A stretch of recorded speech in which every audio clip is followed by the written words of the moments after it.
Welcome to the 2018 NCAA Baseball Regionals presented by Capital One.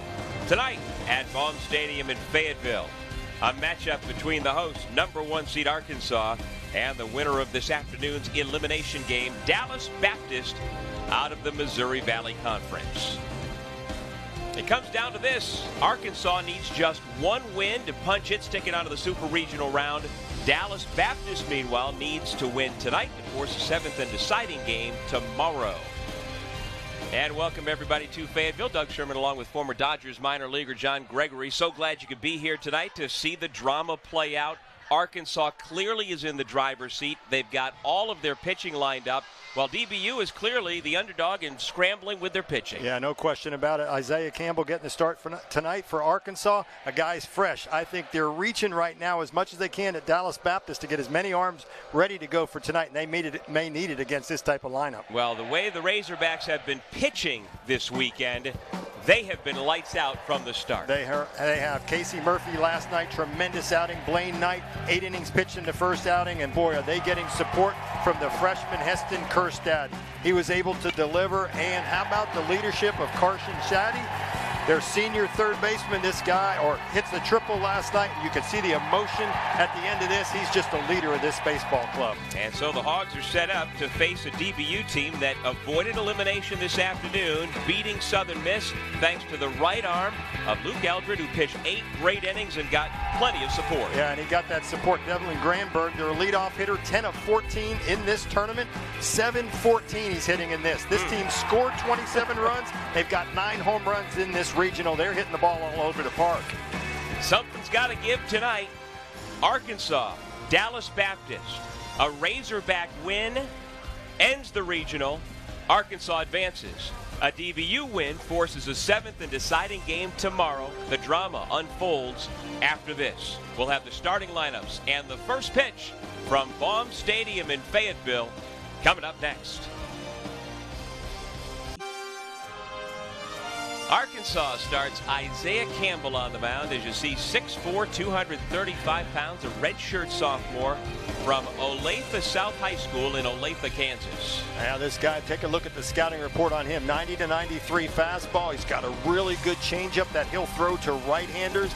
And this guy has really got some major upside. He is putting it together. He's a strikeout guy and is able to get 7 in 2 of his last 3 starts.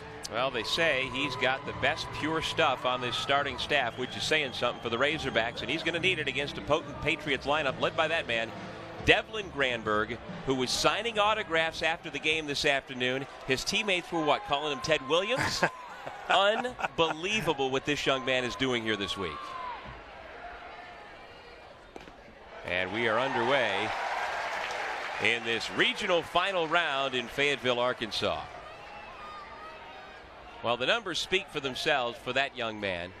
He's a 6'2", 224-pound senior from Hudson, Colorado. Started his college career at Creighton University. Got only 17 at-bats as a freshman for the Blue Jays and looked elsewhere. And boy, are the folks in Dallas happy he wound up at DBU. 2 years, 2 batting championships. See his numbers for the regional, 10 of 14. That's not a mistake. 2 home runs, 4 RBI. Power from the leadoff position, 25 plus stolen bases. He's doing it all for this team.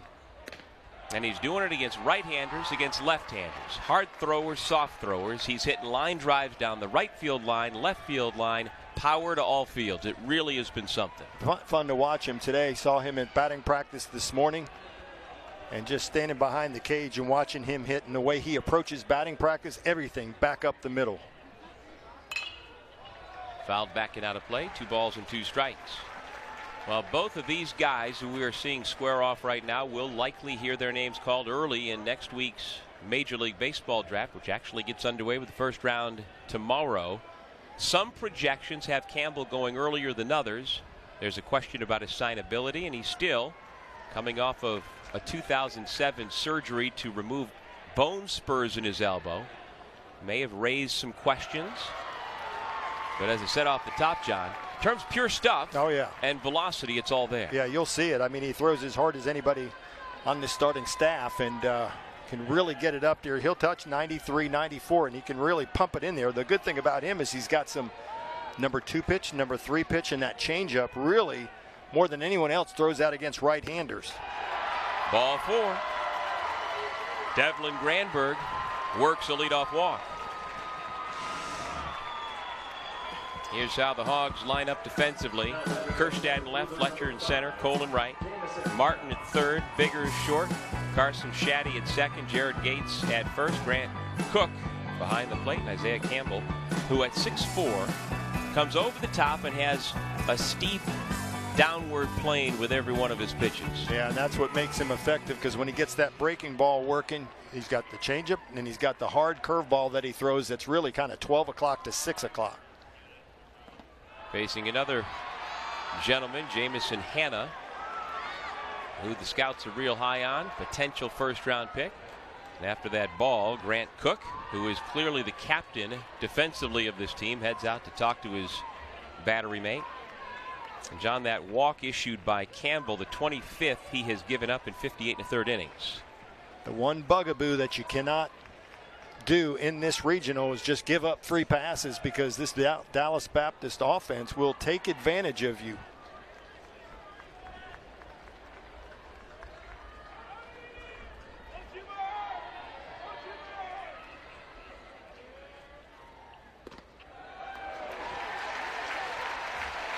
One ball, one strike.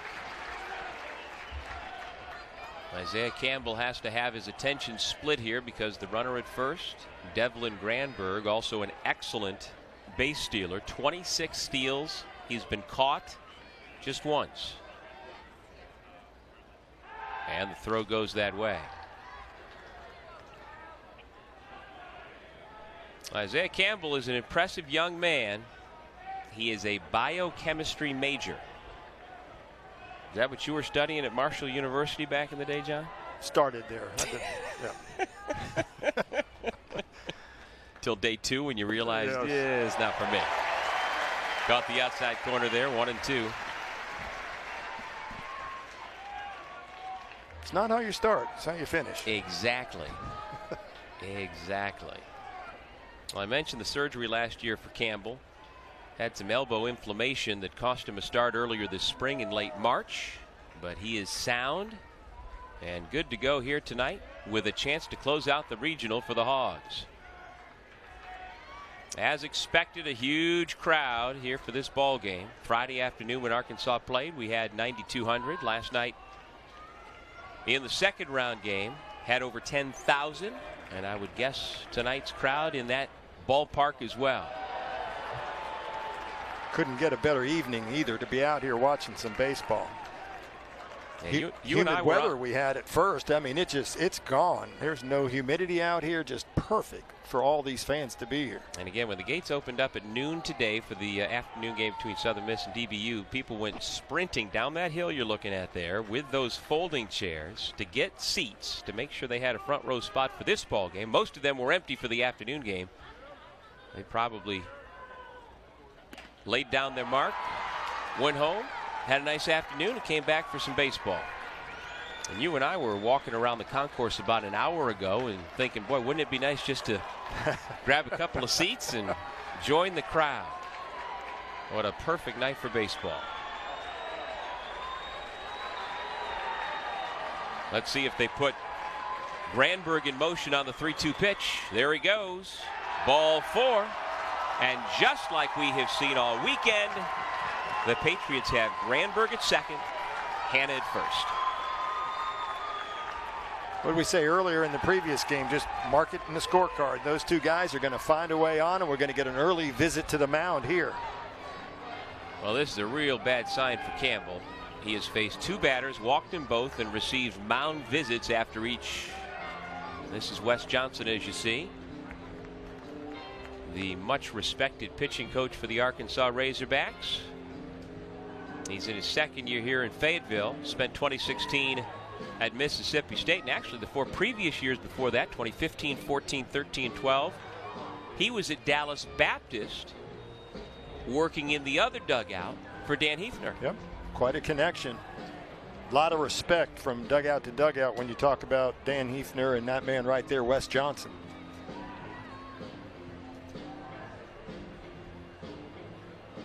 Well, Arkansas is not going to mess around. They want nothing more than to end this regional tonight, not have to worry about bothering with a Game 7 tomorrow. So there will be a very short leash on Isaiah Campbell. There you see there's already action in the bullpen. Jake Reindl getting loose in case Campbell can't locate the strike zone.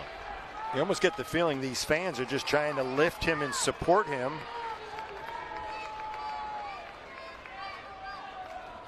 And now he's got to deal with Jimmy Glowinski, the freshman infielder, who is the Rookie of the Year in the Missouri Valley Conference. He hit that one too hard, and so the runner has to stop at third. The bases are full of Patriots. Just to get him over fastball, and Glowicki was just waiting for it. Yep.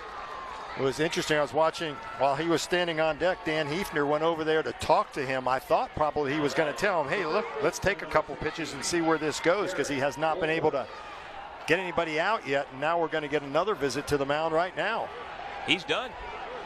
That's it. 13 pitches in. He didn't record it out. And Dave Van Horn is going to the bullpen.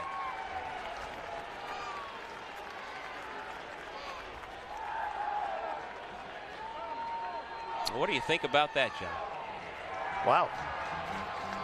Tough to say. I mean, maybe they said before the game, we're going to give you an opportunity here, but we're going to be short on it. Like you said, there's plenty of guys to go in the pen, so they're not going to wait. They're going to make the change. So Reindl jogs in, and he will take over. Bases loaded, nobody out. The short hook on Isaiah Campbell leads to Jake Reindl, the junior right-hander from right here in Fayetteville, Arkansas, coming out of the bullpen and going into a bases-loaded jam. Yeah, and he's a guy that's been doing this all year for him. Career high 9 Ks versus Auburn out of the bullpen. He went 7 innings in that game, so he's used to coming out and going a long way. Boy, would they like to get 7 innings out of him now and 9 strikeouts. He retired the final 18 batters in his longest outing for a reliever this year. And we knew coming in that Campbell had some short outings, none as short as this, but I'll tell you what, back on March 24th in Gainesville, he only was allowed to pitch 1 inning against the number 2 Gators. And then on April 29th, here against Alabama, 1 1/3 before Coach Van Horn took him out. So not altogether unprecedented, but my goodness, 13 pitches? Well, time to go. You know, the scouting report says upside potential. Well, you got to, all the potential there, you got to follow through with it. So Garrett Wolforth, the cleanup hitter, takes a breaking ball for a called strike from Jake Reindl. And this capacity crowd here in Fayetteville shows its appreciation for one of their own to find the strike zone. I like the fact that Isaiah Campbell, as soon as this game got started, he was off the bench with everybody else up on the top step in support of his teammates. That's a great sign. There is Campbell watching Reindl, yet another local on this loaded Arkansas roster out of Shiloh Christian High School here in Fayetteville. And he has got himself in one tough spot. The 1-1. Slow chopper right side. That'll score a run. They get the out at first, and DBU is on the board first. Now bases loaded. Just want to get the ball in play somewhere. Try to get a run on the board, and this is a really good start for Dallas Baptist to be able to get a run on this Arkansas staff. Something that no team's been able to do in this regional. So they get the important first out there, and now runners on second and third, still in scoring position for another guy that's been really hot at the plate. Yeah, Tim Millard is the leading home run hitter, second leading run producer on this Dallas Baptist team. See, in the regional already, he's gone deep twice, which here in Fayetteville has not been all that unusual. Everybody's been hitting home runs. 89-mile-an-hour fastball misses in. Ball 1. The runner at third is Jamison Hanna. Out at second, Jimmy Glowinski. First base is open after the RBI ground out by Wolforth. Working from the stretch. Count evens 1-1. Well, Millard is a fourth-year junior out of Flower Mound, Texas. Honorable mention All-MVC for the second year in a row. He's got himself a spot here to give the Patriots a really big top of the first inning. Reaches out, lifts it down the right field line. Will it stay fair? Just foul. Eric Cole gave it a look, and the count is 1-2. Well, the way the balls have been flying, John, anything up in the air, and again with the breeze blowing out toward right field, anything up that way, we've seen it leave the park.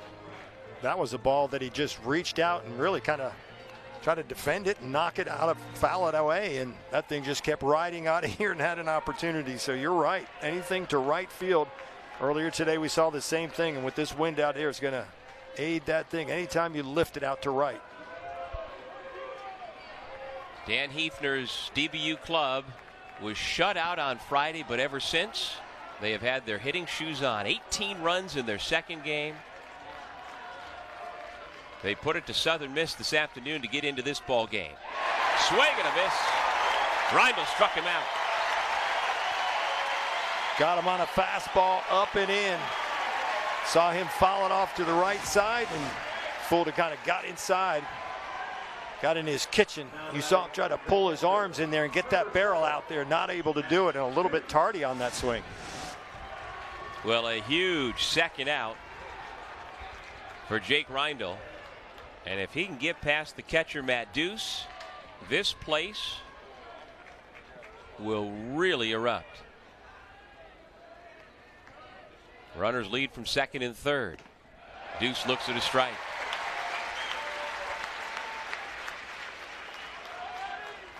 Deuce, another guy with a home run in this tournament. 7 of the 9 guys in this starting lineup have hit home runs here in this regional.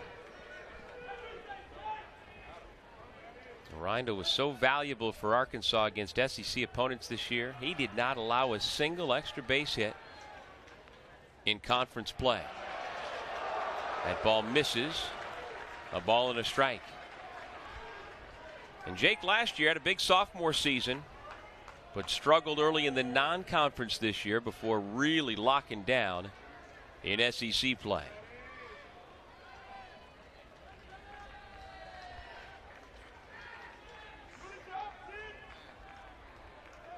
And here's the 1-1. Popped him up. This should get the Hogs out of real trouble. The catch made by Casey Martin, and a standing ovation for Jake Reindl.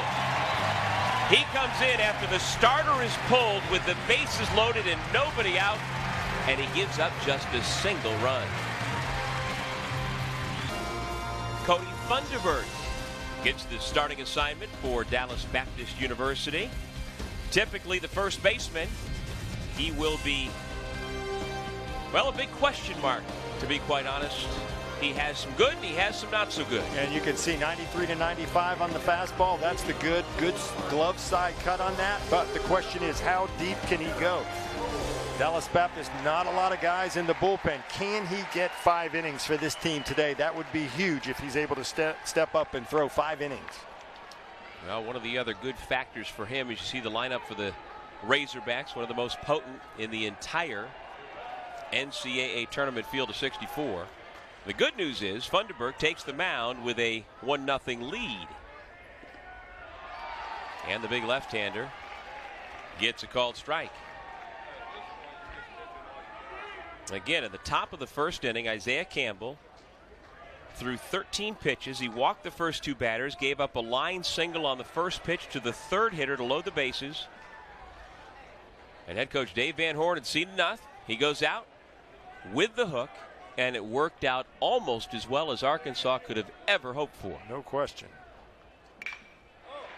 Cole, slow roller, tough chance. Glowinky gets his man at first. Wow. Glowinky. He went a long way to get that ball, and how about that arm strength? He just got a fast runner down that first base line in Cole, and that was a nice hard throw. I mean, it wasn't even close down there. What an effort by Glowinky. You know, he's only 5'10", 179, but he's the number 3 hitter in the lineup and has that kind of arm. There's a lot of quick twitch muscle going on in that body. That'll put a smile on your face. Fun to watch him at shortstop. And that's the kind of defense Cody Funderburk's going to need to pick him up. Little easier chance this time. Although, you know what? Boy, Martin was hustling down the line, and first base umpire David Brown says he got him. He's asking for a replay, but there are no official replays in the regional round, so the umpire's call stands. Boy, you get used to that during the year, don't you? Think you're going to rely on that. And boy, he had to get rid of it quickly as Martin was heading down the line. The left fielder, number 18, Heston Kerstead. Hard to tell from that angle. I'd have to say he probably was out, but I want to see another angle to say for sure. And I wonder if Glowinski was thinking like me, like, "Ooh, this can be an easy." Wait a second. Wait a minute. Look at him. Yeah. Casey Martin. Got to know who's at the plate. Martin can really run up there as Glowinski. Here's a better look. Out. But I tell you what, Casey Martin can pick him up and put him down. And the home plate umpire, Linus Baker, just made a very unpopular call, but it's the correct one. Heston Kerstad did not try to get out of the way of that pitch, which hit him on that padded right elbow of his. And so he does not get to take his base. Yeah, you could see him lean into that, and boy, you just wonder why a guy that has that much ability at the plate would even do that. I know you want to take one for the team, but this isn't necessarily the situation. Just off the outside corner, count evens 1-1. Ever since they started wearing those elbow pads, it's a little bit easier to lean into one of those 90-mile-an-hour fastballs. You got that right.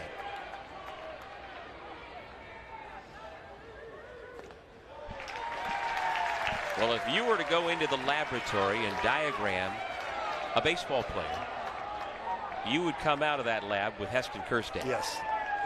I mean, this young man is put together. 6'3", 190 pounds, freshman from Amarillo, Texas, with talent to spare. And he earns a free pass one way or the other down to first. A 2-out base runner for the Hogs. Defensively, Patriots have Granberg over in left now with Hanna. Rock solid in center. Luke Bandy, both an infielder and outfielder, playing in right in this ball game. Wolfforth at first, Jones at second, Glowinski we've seen at shortstop, Millard at third, Deuce behind the plate, Funderburk on the hill. First time the big left-hander is going to have to work from the stretch after giving up the walk, and he gets ahead in the count to Luke Bonfield. Strike one. You see that fastball pumped in there at 92 miles an hour. Funderburk had a really good start to the year on the mound, and then he kind of struggled a bit. And they were saying, you know, that was probably playing first base and hitting had a big factor in that. And coach thinks that if he was just a pitcher, he'd be that much better. But one of those guys that has 2 gloves in his bag when he comes to the ballpark, and took off the first baseman's mitt and threw on the pitcher's glove. Yeah, coach thinks he probably has a bigger upside as a pitcher, and maybe that day will come when he just focuses on that side of the game, but he is still enjoying playing both ways, which he's done the last couple of years at Mesa Community College, a Division II junior college in Arizona. Funderburk is a native of Queen Creek, Arizona, who's really had a big impact for Dallas Baptist this year, the MVC Newcomer of the Year. And again, their primary midweek starter for most of the season, getting the chance here tonight against the number 5 national seed. Now, make no mistake, I mean, they're not going to replace him as a DH. He is in this lineup, and rightfully so. He hit a home run earlier today, close to the 400-foot sign out in right center field, or more towards center field, as he drove it up into the sky, and that wind just helped it carry out of this park. And we just saw head coach Dan Hefner from the dugout signal to his right fielder Luke Bandy to move more towards the gap and further away from the right field foul line. Payoff pitch. Swing and a miss. Pretty impressive start to the ball game for Cody Funderburk. He issues a walk, but then comes back to strike out the designated hitter Luke Bonfield. 1-0 DBU at the end of 1. back to the 2018 NCAA Baseball Regionals, presented by Capital One. With John Gregory, I'm Doug Sherman here in Fayetteville. Razorbacks Nation out in force. They know how much a home field advantage means in the NCAA baseball tournament. Get through regionals and then get through super regionals. And as the number 5 national seed, if the Razorbacks are able to get through regionals either tonight or tomorrow, they would then host supers here in this stadium next week.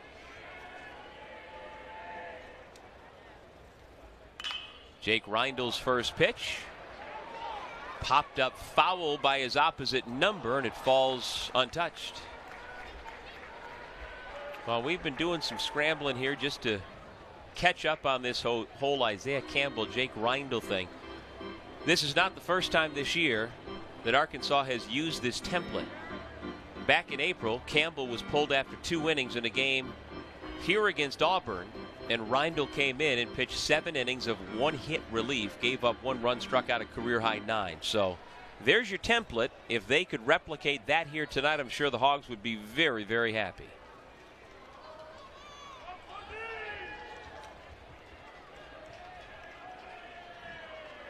And then it makes me wonder even further, John, that, you know, does it get said to Jake Reindl earlier today or throughout the season from the coaching staff, hey, just be ready. Yep. You know, you are our guy, and Isaiah, we don't know how long we're going to be able to keep him out there. And if he piggybacks on that with that idea, do they set up the staff with that in mind? Well, I think they do, from the standpoint that one of the intangibles that they give to Reindl automatically, they think he has a closer mentality out there, so they can go to him early in knowing that he's willing to step in there and have that ability to do that. So the good thing is that you can get a guy out of the pen that can go 7 for you and just be like a secondary starter for you, and that's what he brings.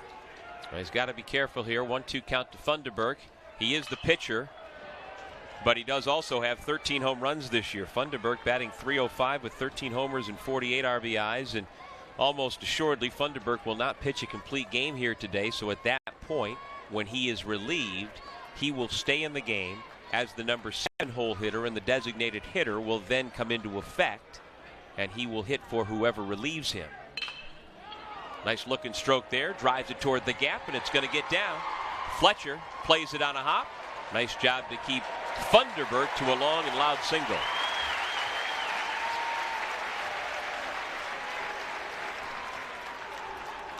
That'll be interesting to see.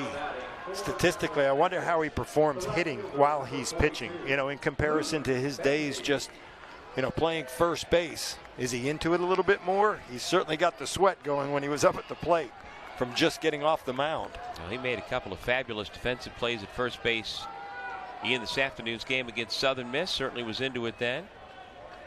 It was interesting in talking to his older teammate Trevor Kahn, who came to Dallas Baptist as a two-way player himself, as Luke Bandy takes a pitch down low, how the philosophy has changed within the coaching staff at DBU about how they handle the workload on your non-pitch days for their utility players. Yeah, it used to be the fact that if you do both, you had to get both of the work in. You had to do all the pitchers' work and all the infielders' work and hitters.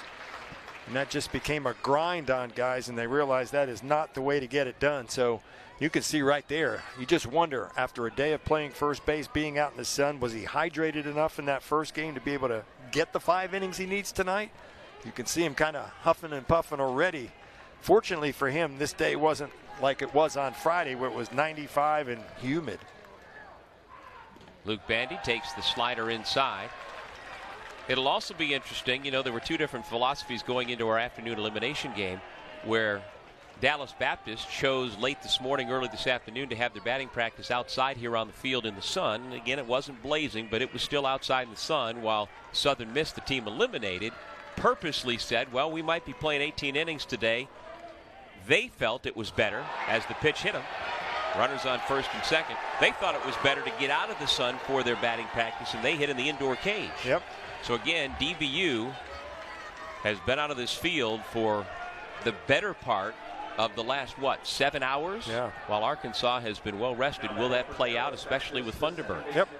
quick turnaround for them. They went over to the indoor facility right after their ball game. There was a press conference about the victory. A few guys spoke at that. The rest of them grabbed a meal and just kind of went into the indoor track area and just kind of laid around and tried to get some rest and rehydrated for tonight's game.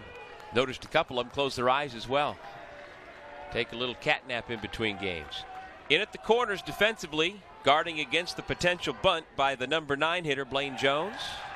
Takes a pitch upstairs, ball 1.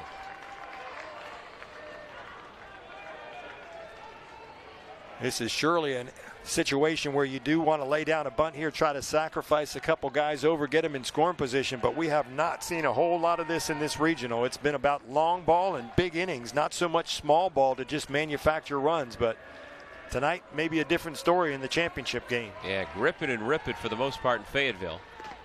Jones takes a strike. Jones was the opening day starter at second base for DBU and had not played until this afternoon when he came in as a pinch hitter and did rip a base hit, so he's got a good feel in his head for hitting here today. He's got himself a 1-1 count. See if the bunt is still on. Funderburk leads at second, Bandy at first. Bunt laid down. It will work. Only play for Martin is on to first base.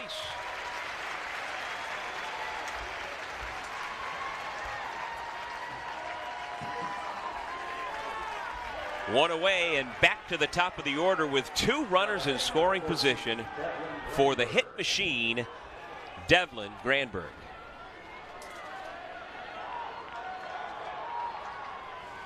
Well, Jake Reindl was able to avoid a big inning last inning. Can he do it again? Another Houdini act here in the second. Yeah, going to be tough against this guy here. Just, you know, we talk about him being a leadoff guy and being productive with an average of 442. Add on 69 RBI to that too. So he's productive with guys in scoring position, hitting 440 with guys in scoring position. He is the Missouri Valley Conference Player of the Year and a semifinalist for both the Golden Spikes and Dick Hauser Awards National Player of the Year Awards. He takes a strike.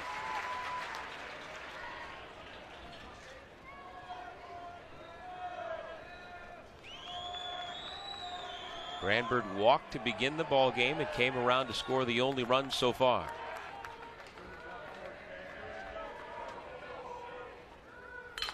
Ground ball by the mound. This will score another run. Little small ball for the Patriots to take a 2-0 lead. Infield back, going to give up a run. Granberg does exactly what he needs to do. He doesn't get the base hit, but he gets the ball on the ground with the runner at third base and drives in that important run. Yeah, I think the key there, John, was that he got it past the pitcher. Yep. If Reindl could have made that play, he would have been able to thwart the runner at third. So now you've got a man at third in Bandy with terrific speed. And the outstanding hitting Jamison Hanna. 363 average. He walked last inning. Takes a strike.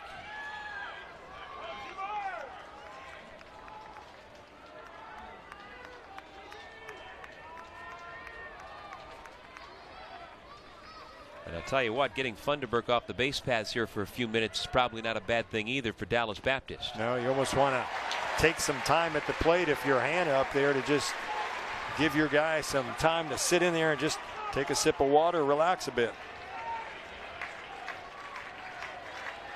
And you know what? In their afternoon win over Southern Miss, Dallas Baptist did a nice job of scoring a single run in every inning for the first 4. Get that picket fence going. They've got one going here in the nightcap. A run in the first, a run in the second. 1 ball, 2 strikes. Thing about Hanna at the plate is, you know, he's been pretty clutch all year. 363 average, but he's been even better with 2 outs, hitting 410 on the year. So 2 outs, runner on third here. Let's see if he continued to be clutch.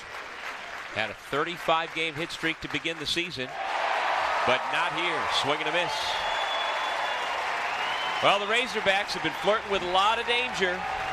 They give up single runs in each of the first 2.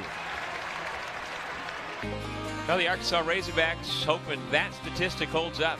You win your first 2 games in the regional, and 81% of the time you're going to go on to the Super Regionals. Arkansas took care of business Friday afternoon, then again last night. and now they are having to come from behind here in their third game because, well, Dallas Baptist is pretty good. They don't care about those stats. Throw them out the door. This has become a one-game series right now tonight. If they can focus on this one and take this, they'll worry about tomorrow if that day comes. And so Arkansas's slick fielding center fielder Dominic Fletcher leads things off in the bottom half of the second inning. Sophomore from Cypress, California, lifts it high in the air to right. With the way they are carrying, that ball is back to the warning track and very nearly left the park. Luke Bandy almost ran out of room.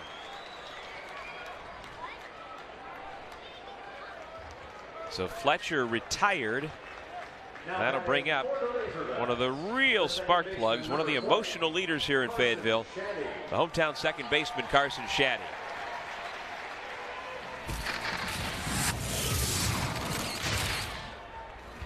There's a look at Friday. He left the yard.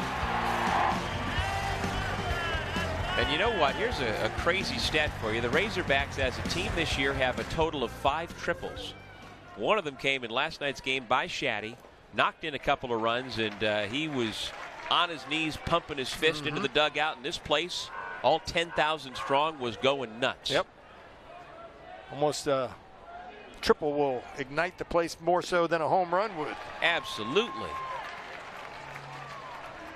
A triple or an inside the park home run, the most exciting plays in the game. No question about it. Home runs are nice, but once they leave the park, you know what the outcome's going to be. No drama. We had a chance to talk after last night's ball game with Carson Shaddy, and boy, he was just beaming and talking about not just for himself, but for the other locals especially who are from the Fayetteville area, how much it means to wear the cardinal and white of the Razorbacks and to be able to shine on the stage. And you know, this is the highest national seed this storied program has ever had, a number 5 national seed. They've never won the national title. They've been to the World Series 8 times, been to the final round of the College World Series, but never won it all. And he would love to lead the way and get it done this year. There's a high drive, left field. Granberg giving chase, and he puts it away. A couple of long fly balls, but just 2 outs. Well, you see the sunglasses out there flashing too. The sun, I think him out in left field and those fans sitting out there with that sun in their eye, they're about a half hour from now, they'll be real happy that that sun's dropped down behind that stadium. There's a good look at it. You saw Granberg making his way to center field. He was fighting that sun.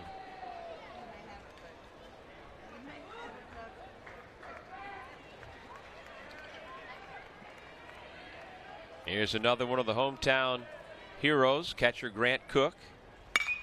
Ground ball to short. And how about Cody Funderburk?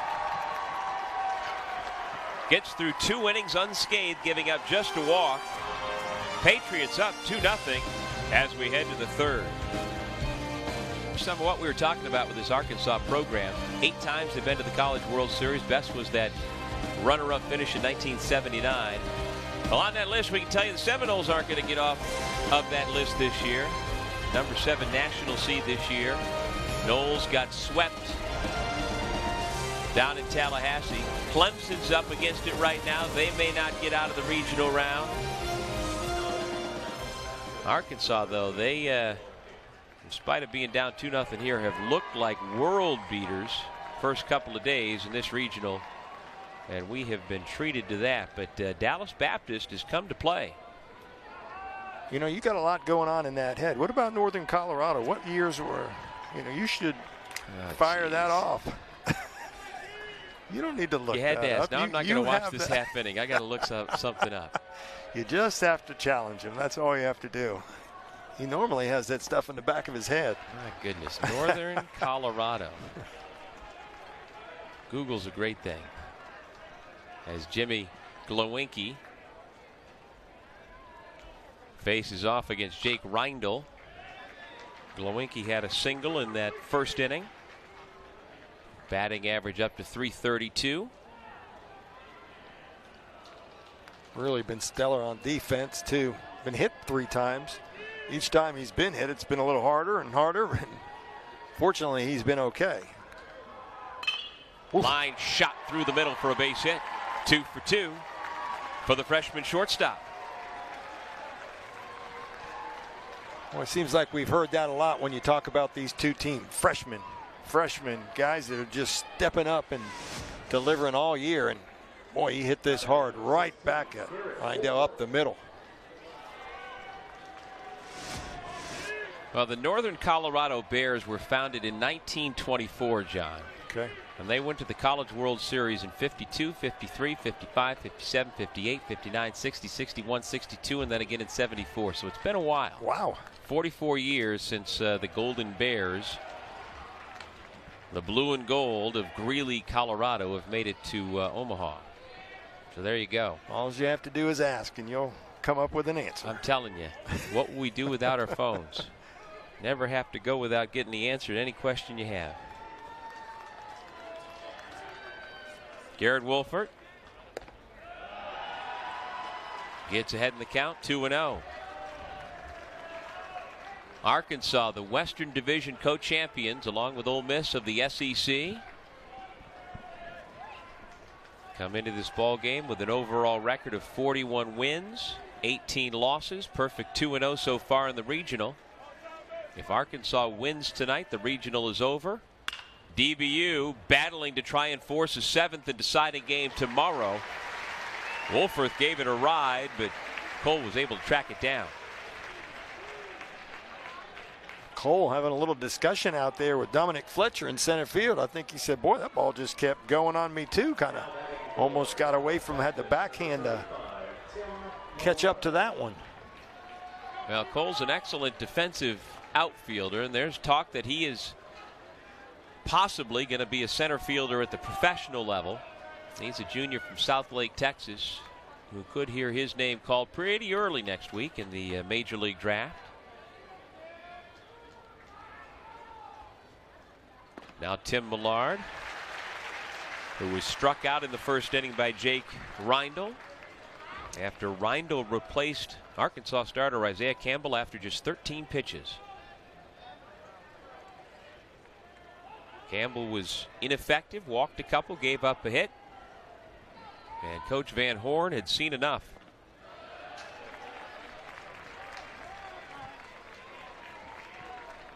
Good take by Millard that time. That was a good breaking ball. Got one strike on you, almost trying to defend yourself. He's able to lay off that pitch. Glowinky has the lead at first. He's got 5 steals this year, been caught just once. And the winner of the Fayetteville Regional is matched up with the Greenville, North Carolina winner. And in case you're wondering, the host school, East Carolina, is playing from the losers bracket. They're in an elimination game right now and leading UNC Wilmington 5-0 as they play the bottom of the 5th inning. East Carolina, another one of these terrific programs that have never gotten to Omaha. They get a chance to host this year, trying to take advantage of that home field advantage, just as Arkansas is here.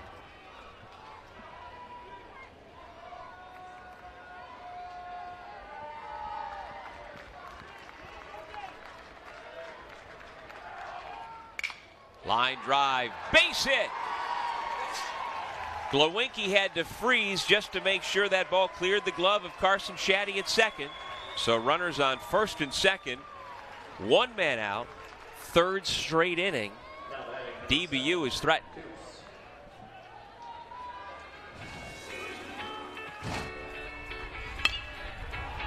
How about Matt Deuce, the catcher for DBU this afternoon, joining the home run parade. 7 of their 9 position players have already gone deep in the last 3 games. And Deuce, you see there, 10 home runs on the year. He's a guy that has some power, and Dallas Baptist right now swinging the bats well. That ball hit hard enough to center field, whether Glowinky had to hold up or not, and he certainly did, just to make sure it got through that infield. I don't know if he would have had enough time to get to third base anyway. It was hit so hard. Well, Arkansas is 3rd in the country this year in home runs hit as a team, and Dallas Baptist has been going toe-to-toe. I mean, you look up and down their lineup, Millard's got 16 on the year. Granberg has 13. Funderburg 13. 10 for Glowinski and 10 for the man at the plate, Matt Deuce.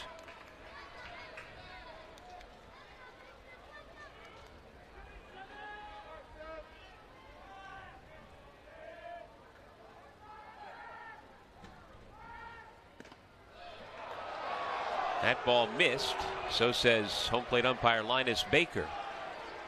And the look on the face of Jake Reindl tells me he doesn't agree.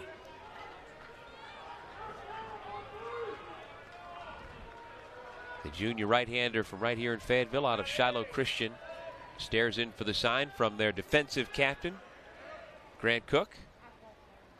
And the 1-1. Chopper, foul. And so now Reindl's ahead in the count, 1-2.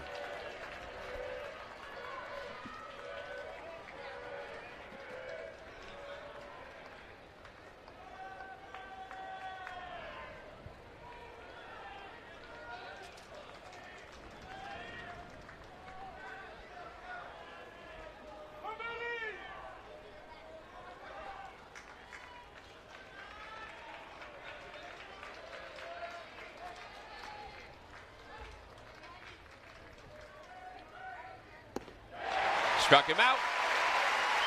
Bore that breaking ball down and in, and Deuce swung right over the top. Exactly where you want to place it against a left-handed hitter. You want that thing back at the back left foot. That's where the location is. Watch this catch. That's where you want to catch it. Grant Cook down there backhands it, but if you're a right-handed pitcher and left-handed hitter, you throw that breaking ball, it needs to be back there, the end of the box, and back at that left foot. So does Cody Funderburk have some more thunder in his bat? He singled and scored a run last inning. Doing double duty tonight. Starting left-handed pitcher as well. Swings at the first pitch. That should be playable. Fletcher and Kerstad come together. And it's the center fielder who puts it away. First time tonight, Dallas Baptist has not scored in an inning. 2-0 as we head to the bottom of the third. Just had a nice moment here at Baum Stadium where members of our service academies were honored by the 10,000 strong here in the building. And for the folks dressed in Arkansas colors, they are breathing a sigh of relief to finally keep DBU from getting on the board. Top of the third, once again, the Patriots threatened, but they left 2 on, and I'm telling you, John, if Arkansas is able to come back and win this game, which they certainly can down just 2, the Patriots going to be kicking themselves for not having scored more than 2 runs in those first 3 innings. No question about it. 5 runners left on.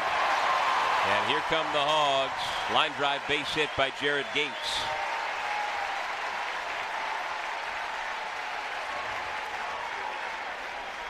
First hit of the ball game for Arkansas, given up by Cody Funderburk. The shortstop, number 9, Jax Biggers. That'll bring up Jax Biggers, and as we've talked about, you see that left index finger, which he injured.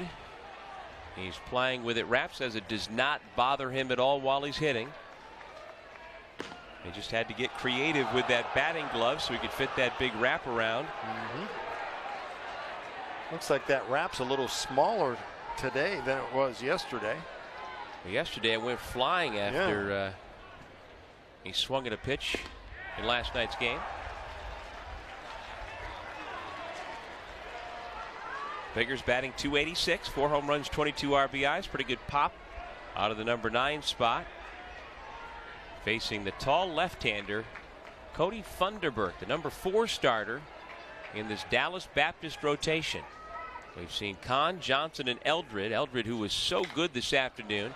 Now Funderburk, can he field his position? Yes, he can. Gets the out at first. Boy, good hustle down the line by Biggers. Funderburk, the first baseman, you know he's going to do a good job. We saw him make some great plays down at the first base bag earlier today, so he's going to field that position as well as anybody. And now Jared Gates finds his way at second base and scoring opportunity here as we get back to the top of the lineup. When you say because he's a first baseman, of course he's going to be a good athlete and make a good play, is that something you're thinking that because you were a first baseman. Did I say good athlete, or did I just say he's going to make the play? That was the implication I inferred from what you said. Yeah, you're right. He certainly showed, like I said, he had one dazzling play with the first baseman glove on earlier today. Yep. And I had all the faith in the world that he was going to be able to pick that up cleanly, spin, and make the out. But I would say I would put him in the category as an athlete when you can do what he's doing today. Yeah.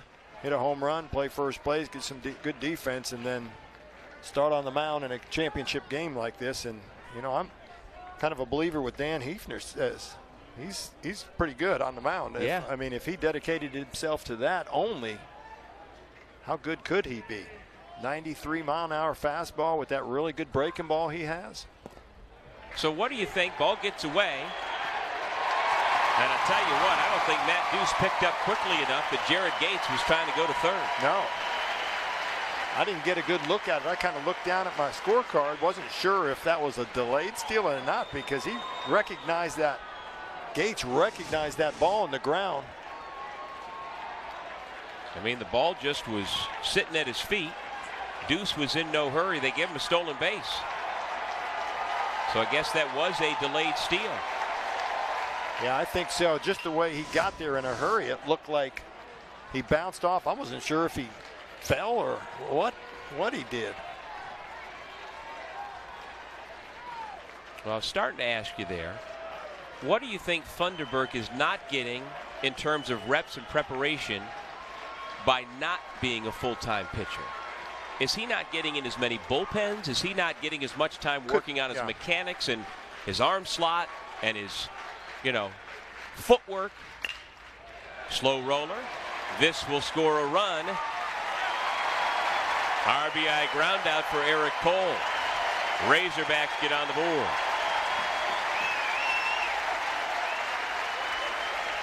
And Cole, just like Dallas Baptist, runner on third base, less than 2 outs, getting a ground ball, doing anything he can to get the ball in play to pick up that important run to get them on the board and kind of break the ice for him. But to finish off on Funderburk, what he may or may not go, I don't know specifically how they work with him, but I think it's just maybe the mental reps too. As you sit in the dugout and you watch other guys pitch, you don't get that luxury as you're on that first base bag.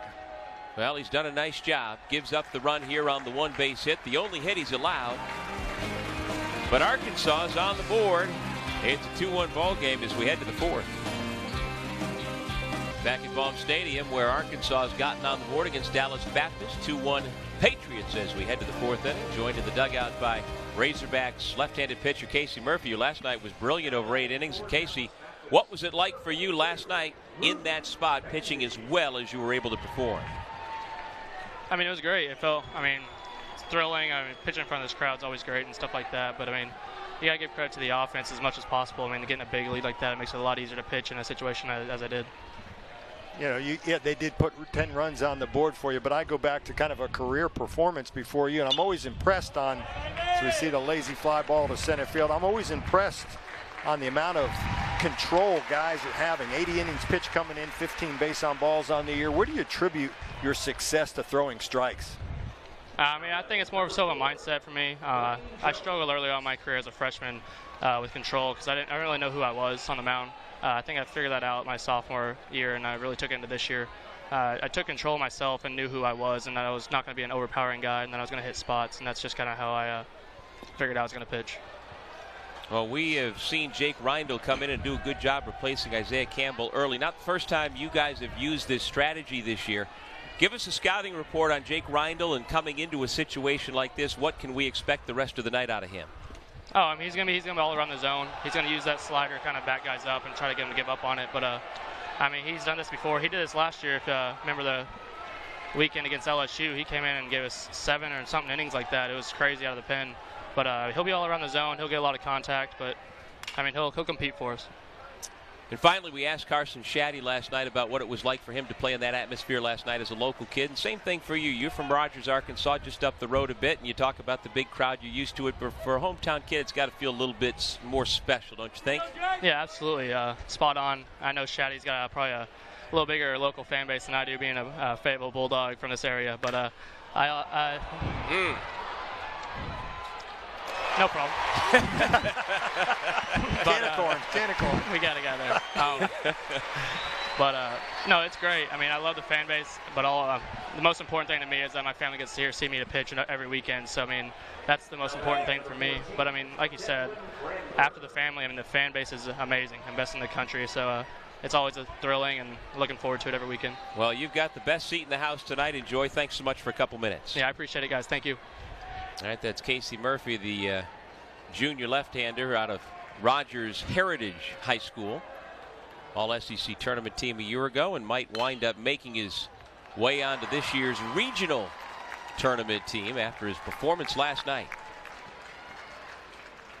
Did you think that ball off the bat of Blaine Jones was gone? I thought it had an opportunity, and again, that goes back to, I think, on Friday, maybe that ball goes out of left field, but with the wind slightly blowing to right, I think it's knocking it down out to left field. If you're going to get it out of here, I'm certain guys can do it, but it's getting out a little bit easier to right field. I think Casey Murphy might have thought that was out too. I thought it had a chance, at least off the wall, but Kerstad got back there in good shape and made the catch. So after ho-hum, yet another base hit by Devlin Granberg. I was going to say, we didn't even get a chance to talk about it. Ho-hum, I like the way you put that. Oh, by the way, another line drive base hit. He's at first. Jamison Hanna at the plate with 2 out.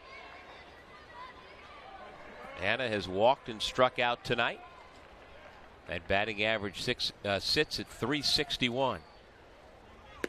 Hanna lays off. So I'm figuring Granberg out. It's every time we don't necessarily focus on it, how many hits he's got, and that's hard not to focus on it. He just, things went out there somewhere, finds a spot, and hits it hard.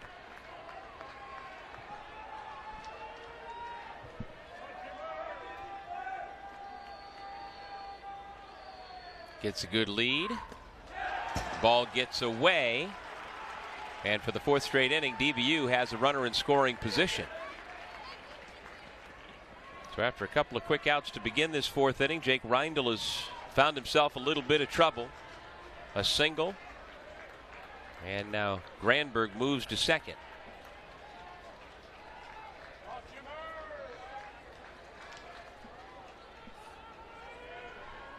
That scored a wild pitch. And now a 2-ball, 1-strike count to Hanna.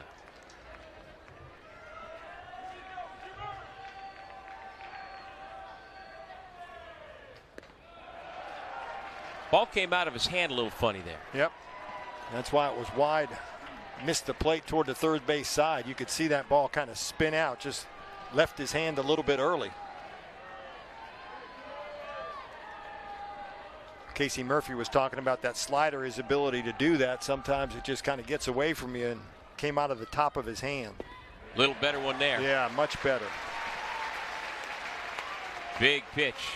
And he's got Jamison Hanna guessing as to what's going to come next. See if you can see a spin on that ball.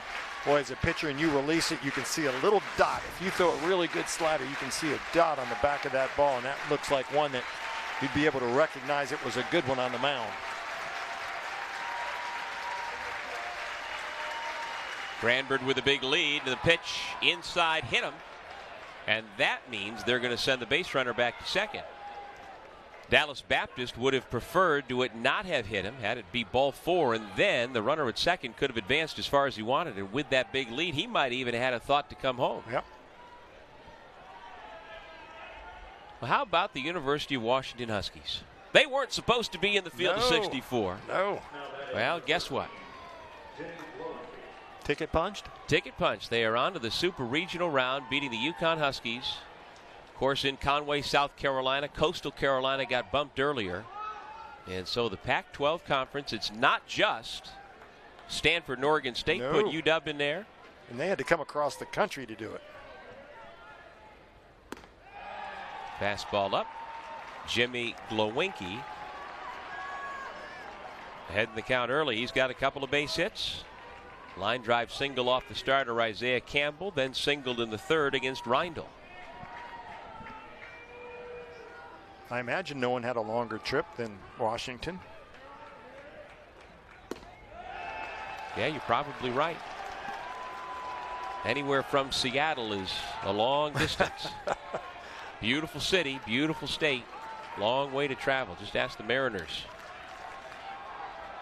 No good travel partner for them in the major leagues. No. Although I tell you what, there are direct flights from Seattle to Charleston. Bouncer off the glove of Reindl, and all hands are safe.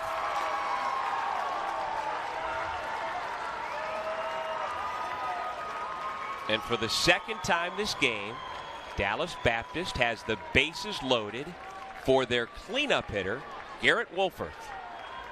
And how many times do you see that where a pitcher reaches out when a ball probably is just going to be a routine ground out, and he's just trying to make a play and field his position and not able to get a full glove on it and knock it down, and that ball trickles over to shortstop for a base hit. So Glowinski, a perfect 3 for 3. Wolforth 0 for 2. Boy, he ripped that one, but well foul.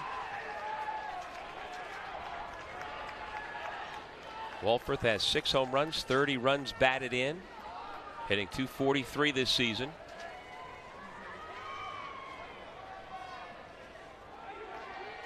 See his chin there. He's fortunate to be playing today. Actually had an accident in batting practice this morning. Little pop-up. Cook there. I'm telling you, Jake Reindl with a pump of the fist. He is Harry Houdini tonight. When we come back, we'll be joined from the dugout by DBU head coach Dan Heathner. Welcome back to the regional finals here in Fayetteville. Dallas Baptist with a 2-1 lead over Arkansas. As we head to the bottom of the 4th inning, joined by Patriots head coach Dan Heathner. And Coach, you guys have effectively gotten runners on, but unfortunately you've left 8 men on. Are you worried that you haven't capitalized quite enough so far? Obviously, we would have liked to get a few more runs in, but I think we've had great at-bats so far, and I think Cody's doing a really nice job for us. So, you keep putting guys on, then eventually they're gonna get in for you. You mentioned Funderburk out on the mound. That was my question to you going into the ball game. You had limited arms who you were going to go with. Funderburk's a guy you would like to get 5 out of today, maybe 6. Well, is that what you're looking for out of him? We'll go as long as he can go. He's doing a really nice job, and he's had some great starts for us this year. And when his stuff's in the zone, he's tough to hit, and that's what he's been doing tonight. So we'll keep him going as long as he can. Well, thanks so much, Coach. We'll let you get back to it. Thanks. He just retired the very dangerous Heston Kerstad on a fly out to left field to begin the 4th. Well, I love his answer to your question. Yeah, he wasn't real thrilled to hear that, I don't imagine. Well, the fact of the matter is how positive he is about it. We had guys on. That's a good thing. We can get some runs in. And you think about they hadn't scored in 11 innings. What did he do? He got his team together in the dugout, and he didn't rant and rave. He said, hey, we're a pretty good hitting ball club. Let's just focus on us and do what we do. And guess what? 4 home runs that inning after he got them together. So very positive message from him. The batter is Luke Bonfield, designated hitter. Takes the pitch from Funderburk inside.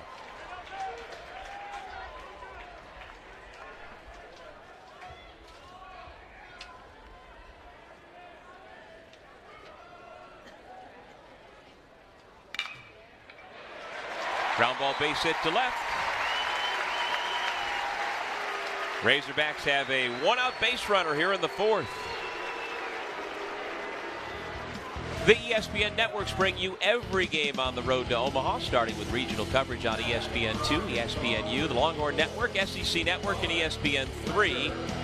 Whip-around coverage is also available through ESPN3 and the Bases Loaded channel, and all coverage is available on the ESPN app. You can keep up with the entire tournament all the way through Omaha with Bases Loaded no matter where you are.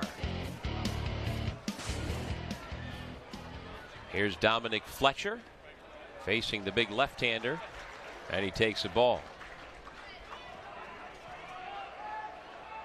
Well, let me tell you about a young man named Connor Kaiser.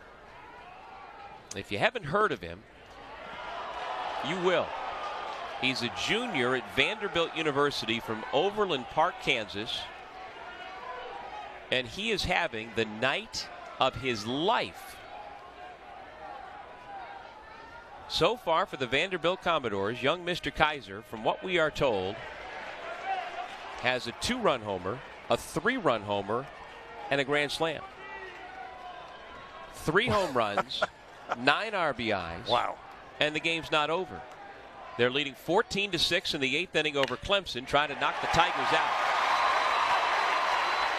Base hit to right by Fletcher sends Bonfield to third. The throw not in time. And on the throw, Fletcher takes second.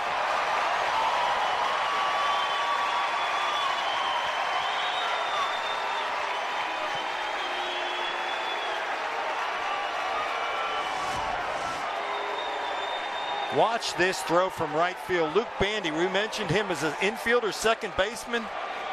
One hopper to third base. Wow. Close play down there, and Tim Millard at third base. His reaction, and typically a player will tell you, I'm not sure, maybe it looks like he got his foot in there. Yeah, I think Kevin Sweeney, the umpire, got it right based on that replay. And you wonder if on the scouting report with Luke Bandy, who is an infielder playing the outfield, do you get a little more aggressive with him? Well, maybe, and I'll tell you what, this Arkansas team, it was complimented by Barry Scott, the coach from Southern Miss, about how they take the extra base, how they're really good first to third, and here's a good example of it there, but almost backfired as Bandy almost threw him out.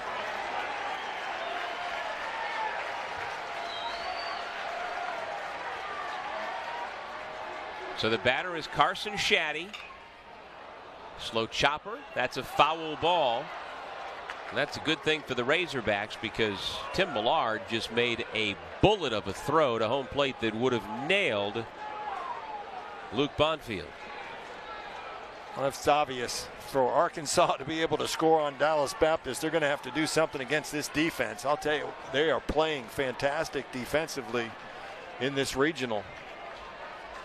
But the guy at the plate, Carson Shaddy, he can make a difference without, just put it right over their heads as he's done many times.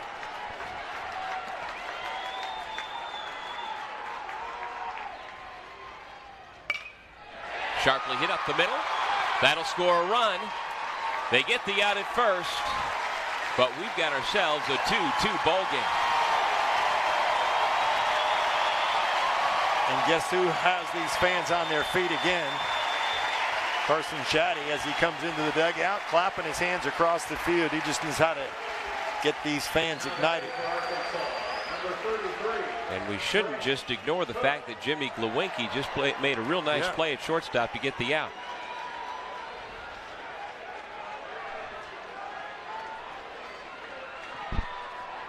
Four times runner at third base, less than 2 outs. 4 times they get a ground ball and do their job and knock him in.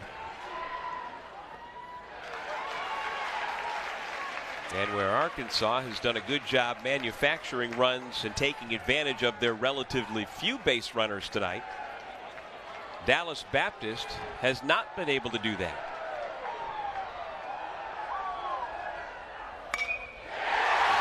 And the Razorbacks take the lead.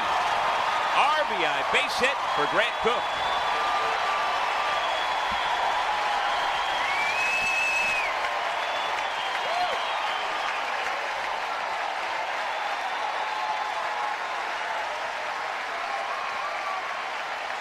Another local guy pleasing his fans here and family as they're here to watch him play, and drives that single to the right side, not doing too much with it, gets a pitch out over the plate and delivers it into right field and picks up the go-ahead run. And the Cook family has had season tickets on the third base side here at Vaughn Stadium for many, many years.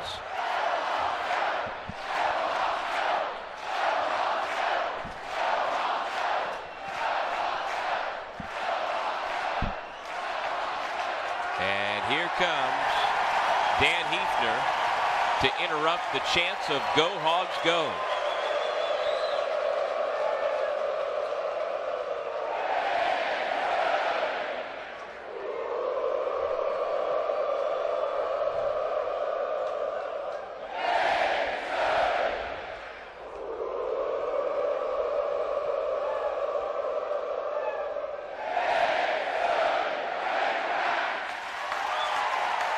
I think home field advantage does. Why you play so hard through the year and want to be one of these 16 teams. You can understand why when you get this type of support. And I stand corrected, as you saw there on the graphic. That's the pitching coach, Rick McCarty, who went out to the mound, not the head coach, to have a conversation with young Mr. Funderburk. And now an extended conversation with home plate umpire Linus Baker.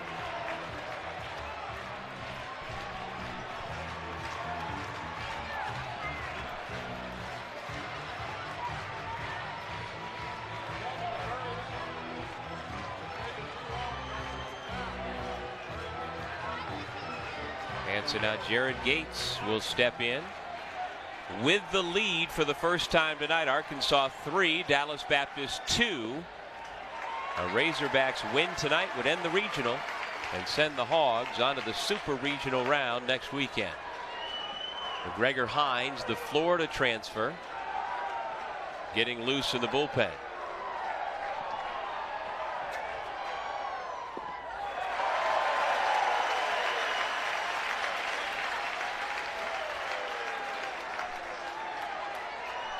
Last inning, Gates led off with a single, stole a base, scored a run.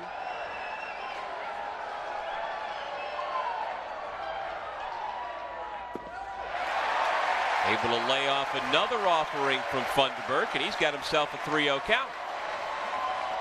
Green light, red light. Red light. Take another pitch, see if you can't get in to that bullpen. Clearly had the red light. Ask you again, green light, red light. Green light.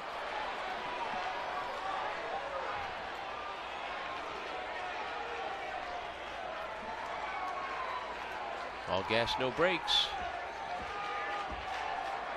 Welcome to a little slice of hog heaven. And there is ball 4. What will DBU do?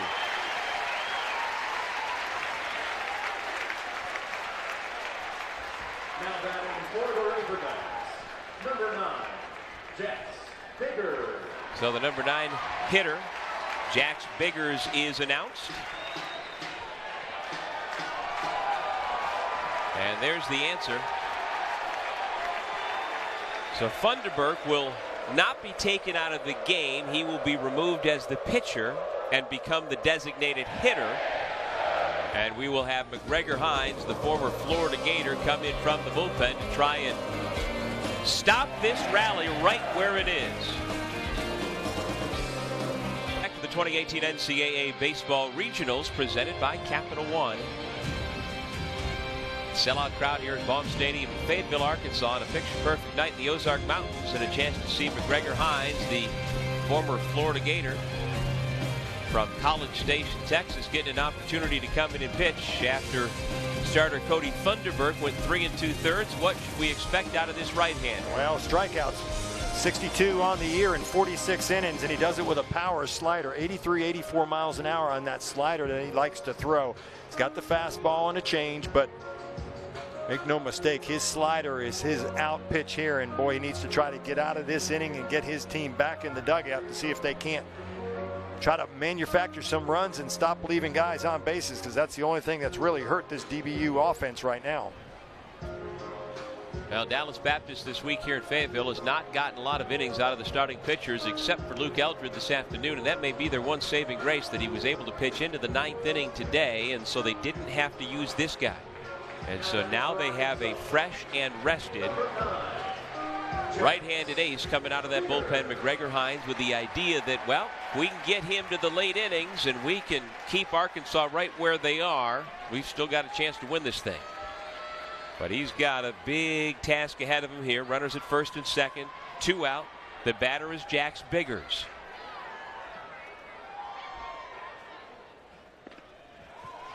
Strike 1. McGregor Hines, honorable mention, all Missouri Valley. Spent a redshirt year in Gainesville with the Gators. Last year he pitched at San Jacinto College. Of course, that's a long-time junior college baseball powerhouse. And he's quickly ahead in the count, 0-2. I was a little surprised that he made the move with Biggers at the plate when you had the matchup of Funderburk, the lefty versus lefty matchup there, and maybe was going to go to it once he got Cole back to the top of the lineup. But we'll see how this matchup turns out here. And I'm guessing they saw him just walk Gates and didn't want him to walk somebody else if he had lost track of the strike zone.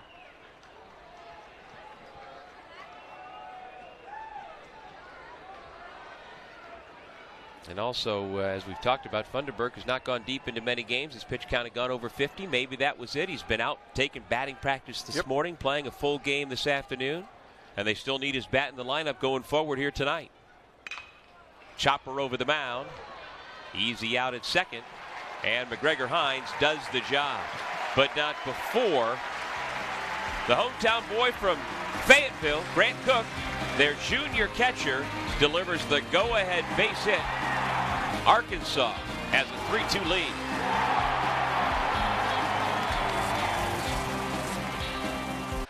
Here's what's at stake tonight. Dallas Baptist with a win would force a 7th and deciding game tomorrow. Arkansas with a win would advance yet again to the Super Regional round.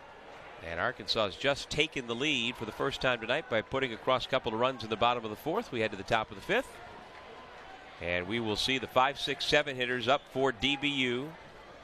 Millard, Deuce, and Funderburk, the pitcher who was just removed from the game but will stay in as designated hitter.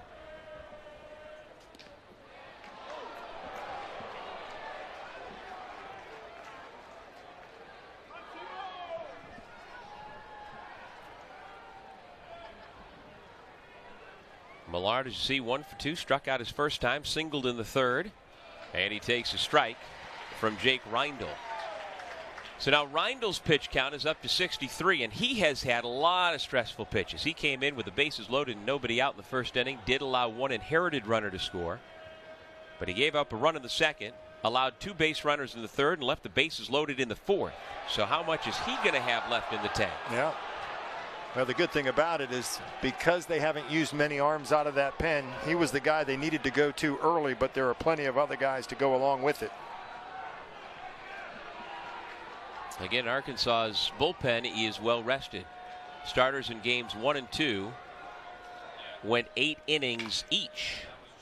Millard bounces to 3rd. Casey Martin tossed across. 1 away. For more coverage of the Division I Baseball Regionals and interactive brackets, go to NCAA.com. See Martin down at 3rd base. He's a guy that was a shortstop, second baseman in high school, and the thing on him, he was purely just a great hitter, and he has learned to play that 3rd base bag, can really pick it down there because that's the way he was as shortstop, but it's a whole new thing learning that hot corner, and he's been able to handle it as a freshman. Yeah, the Division I level is littered with former high school shortstops. You know, and you get to this level, and well, somebody's better than you, or you profile better in a different position. And he jumped off the field for both you and I Thursday. As soon as we got here to Baum, we were watching infield practice, and we were standing down by the 3rd base bag, and just the way he carries himself, handles the glove, throws the baseball with authority, true. You can see that he's a plus defender. You know, if you've been around baseball long enough, you could almost watch a guy just walk and carry his glove, and there's something about it that you just know he's a good ball player, and this is one of those kids. And then there were people like me. Matt Deuce deep toward left center field. Heston Kjerstad over to make the catch for the 2nd out. Speaking of another guy that just looks the part out there in left field, Kjerstad. He's another one that walks by and you go, wow, okay, just a freshman?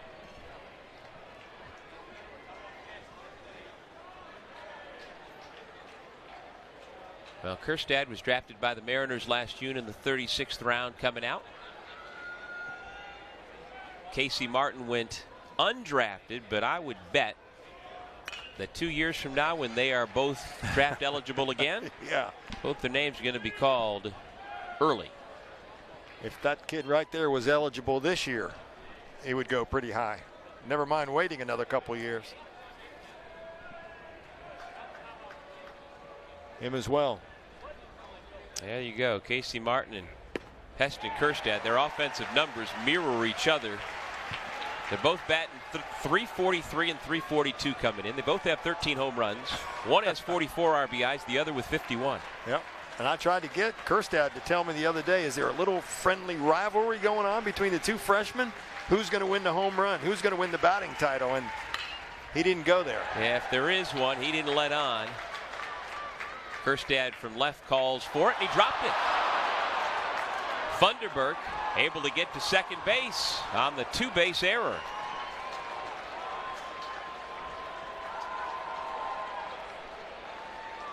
Hard to tell from here what happened. I don't know if he just took his eyes off it at the last minute. Ooh, it hit him in the face. You know, just when you're talking about all of that. Wow. You won't see that happen again maybe for the next 2 years that he's here. Unfortunately, it looked like it hit him in the cheek as opposed to a little bit higher. That really could have been bad. My goodness.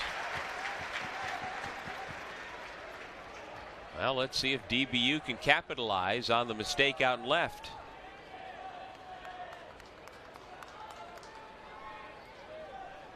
The batter is Luke Bandy.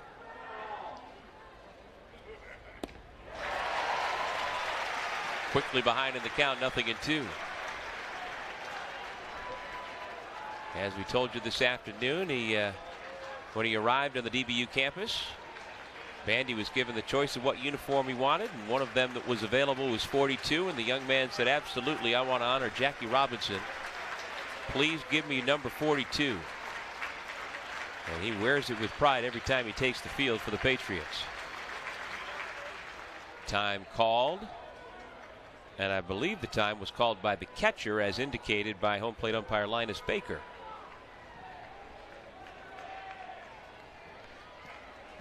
And there is the defensive captain who calls his own game. As you see, he does not look into the dugout at all. Called the right pitch there. Well, the error does not cost Arkansas, except perhaps a little pain in the face of Heston Kerstad. First inning, Dallas Baptist scored a run on a ground out, but left a couple of base runners on. Second inning, scored a run, but left a base runner at third, so they took a 2-0 lead. And eventually, you know, these Arkansas Razorbacks are not going to be held down. RBI ground out by Eric Cole scored Jared Gates, and then taking the lead in the fourth inning, ground out by Carson Shaddy, and then the base hit that we didn't see by Cook to give him the lead. And boy, the numbers for Dallas Baptist are really starting to pile up. They've left 9 men on through 5 innings. 7 of those 9 have been left in scoring position, and the numbers are not good when it comes to batting with runners in scoring position. No, just 2 for 11 on the day. Just 182 hitting with runners in scoring position, and just can't afford to do that against a team like Arkansas. Any chance you get an opportunity, because you know they're going to put the runs on the board. McGregor Hines on the mound. And once again, he's ahead in the count with Eric Cole. Hines came on in relief of Funderburk with 2 out and 2 on in the fourth, and induced a ground out by Jax Biggers. And now facing Cole is 0 for 2 with an RBI ground out. 3-2 Arkansas. Bottom of the 5th. High fly, well hit to right, but it will stay in the yard. Bandy with the catch, 1 away. All right, so we told you before about Connor Kaiser, the Vanderbilt Commodore. He's got the 3 home runs and 9 RBIs. 2-run homer, 3-run homer, and a grand slam. I wonder if it's a solo home run. What do they call that? A home run cycle? I don't know if it's ever been done. I've never heard of such a thing. You know what? But he's hardly alone. I think you call it the golden cycle. Okay. Yeah, you got the golden sombrero. Let's call it the golden cycle. I like that. Hashtag golden cycle. Hashtag golden cycle. We got to let the folks in Clemson know. Well, he's not alone. As a team, and the game is still going, Vanderbilt has hit 9 home runs against the Clemson Tigers. Wow. They're not doing it against some low-level team. That's the Clemson Tigers giving up 9 home runs. The SEC's pretty good. You think? High fly down the left field line. It stays fair and in play for Devlin Granberg. 2 men away.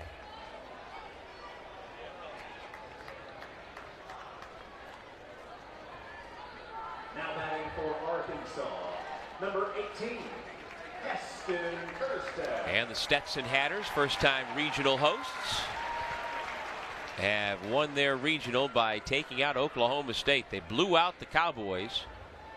And so the folks in DeLand, Florida are celebrating as they are a step closer to getting to Omaha. Wow.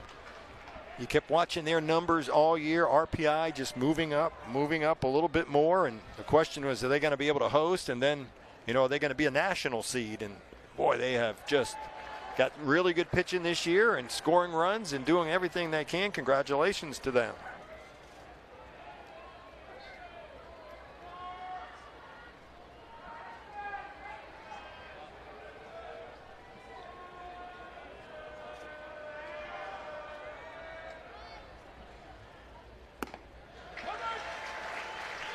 So Stetson, if North Carolina protects its home turf, will be heading to Chapel Hill to play the Tar Heels. But the Tar Heels still have some work to do. Heston Kerstad walked for the second time here tonight. Do you think that is the scouting report, or do you think it's just worked out that way? Well, I think you want to be careful with them, that's for sure. But I don't think there's intent to walk him here, but I certainly think there's intent to kind of be careful. And why not? But the fact of the matter is now you got to face another guy behind him. So anywhere, there's so much depth through this lineup, there's really no way to pitch around anybody.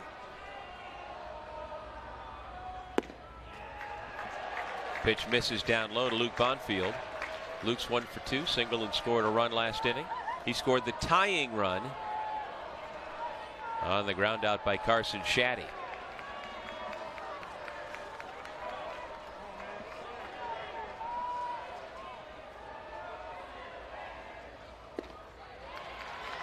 One ball, one strike.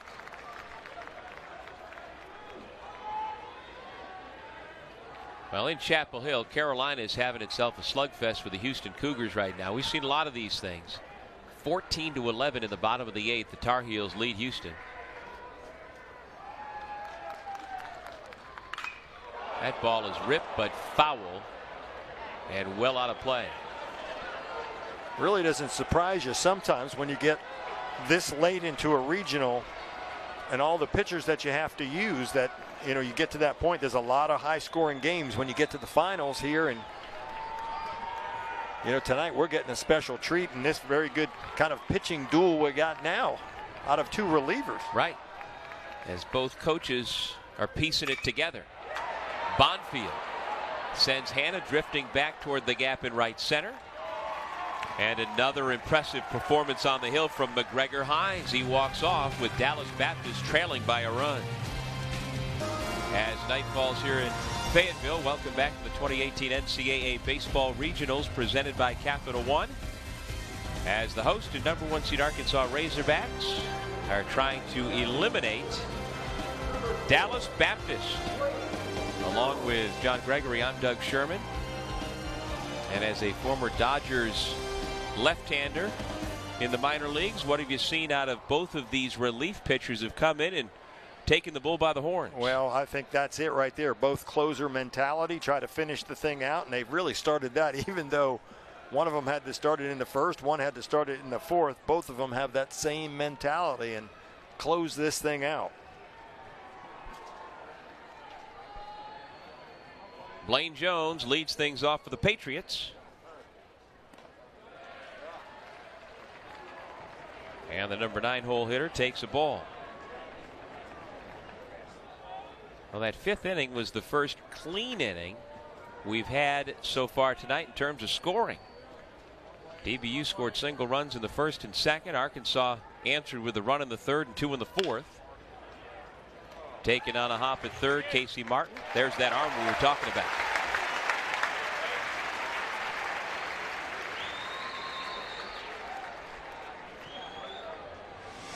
Watch the release here. Charges it, takes away the short hop, and then just crow hops and lets it go. Bam.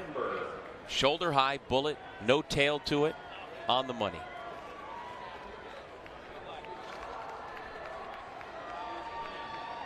Now back to the top of the order with the Albert Pujols of DBU. How about that? He is a hit machine. Devlin Granberg, 1 for 2 with a walk and a run tonight. And for the regional, his numbers are just off the charts. Batting average stands at .442 for the year. Well on his way to winning a second straight batting championship in the Missouri Valley Conference.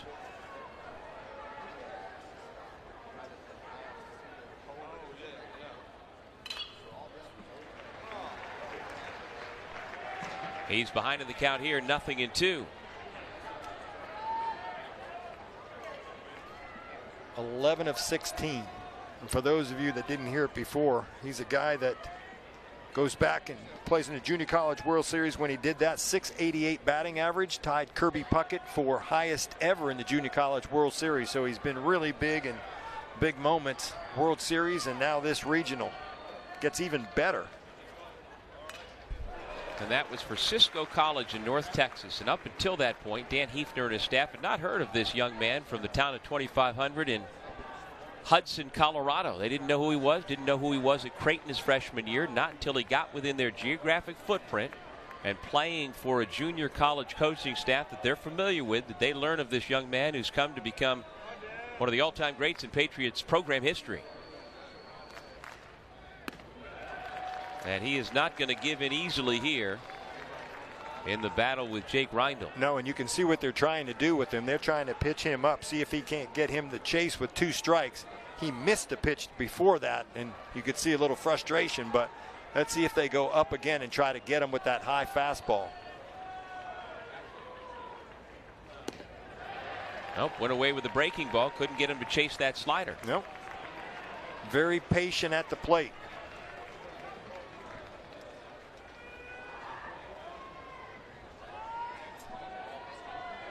Jake Reindl, high school valedictorian at Shiloh Christian.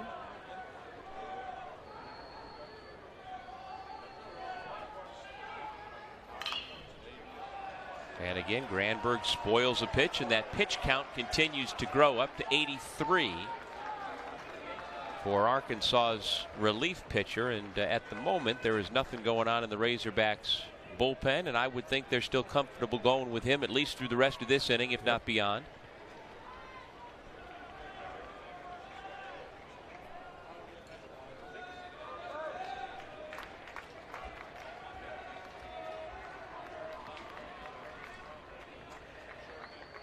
Again, the 2-2. He sits on the breaking ball and drills it to left field. It is caught by Hurstadt. Well, he misplayed the ball last inning, but couldn't have played that one any better, taking away a home run.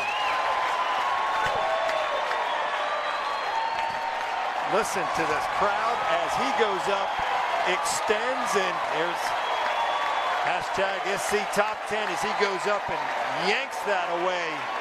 And Granberg looking for another home run, gets one stolen by the freshman. Boy, you think about it, an inning ago, kind of a can of corn fly ball and falls off the glove, hits him in the eye, and then he comes back with that. Well, they're talking about earlier in this year, he struck out 4 times in the King Pack and got an RBI base hit to win the game. And wow, he's just relentless. Well, we have seen him make a spectacular sliding catch in the gap earlier this regional. And now the 6'3" left fielder goes up above the fence and pulls one back, robbing Devlin Granberg of a home run. Hannah lifts one to center. No need for heroics by Fletcher.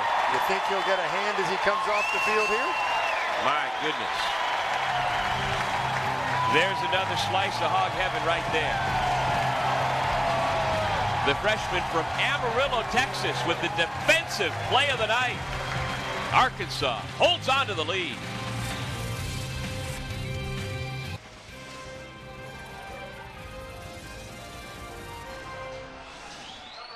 While the drama plays out here in Fayetteville, folks at this regional keeping their eyes closely peeled in Greenville because these two regionals are paired.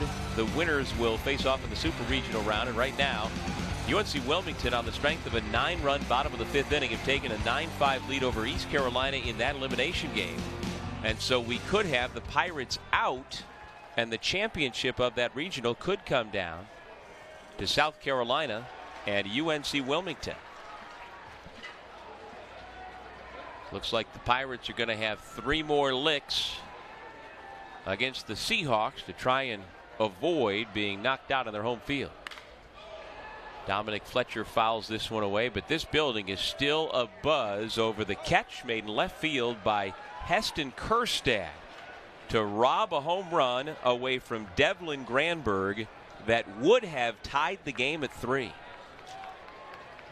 And as we saw those replays, the only people in the stadium who knew for sure that he had caught it initially were Kjerstad, that man, and those out in left field. The fans who saw that the ball stuck in his glove knew immediately that he had caught it. Yep.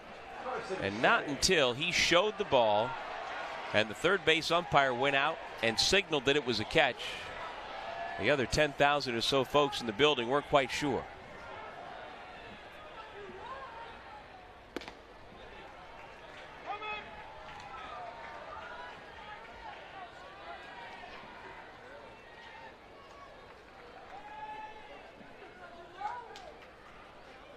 Now the 1-0 pitch to Carson Shaddy. 2 balls and no strikes.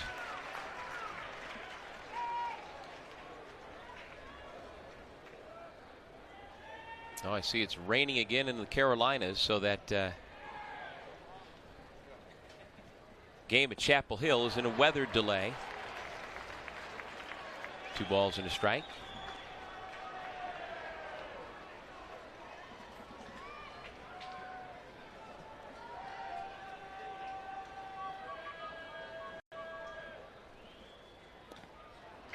And my other question is, in Clemson, South Carolina, assuming the weather doesn't get in the way in this top of the 9th inning, is Connor Kaiser going to get another at-bat? He was not due up in the inning as they headed to the top of the 9th. But at last check, the Commodores were leading 19-6, having hit 9 home runs. They've tacked on 2 more runs in the top of the 9th, so it's possible that Kaiser's coming up again.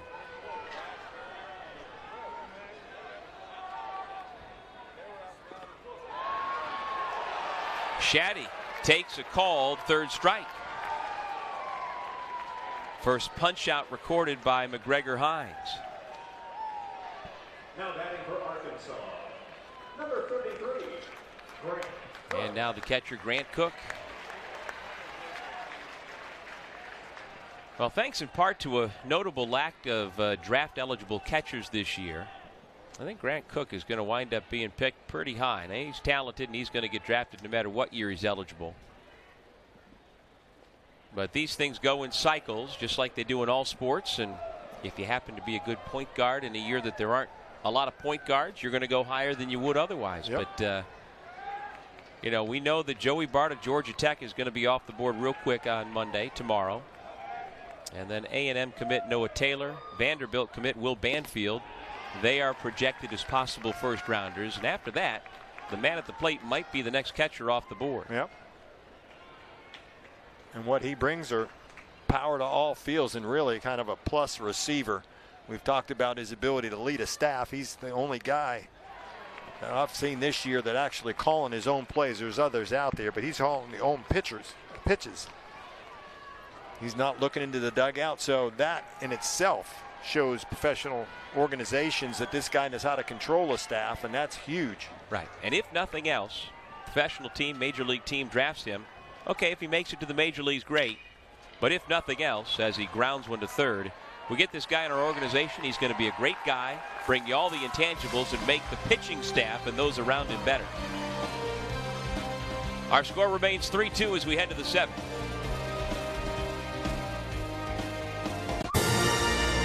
Play of the game so far, the play of the regional so far, would have been the tying home run. Instead, it should be a SportsCenter top 10 play.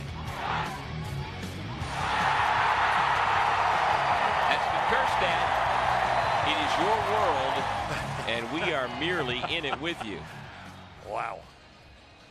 You know, the play was even bigger because, you know, it kept the lead for him. Now batting number 13. Wasn't like it's 9-0, he's just making a play. That was a big play in a big time situation. But with the slim 1-run lead, who's going to be the next to make a big play?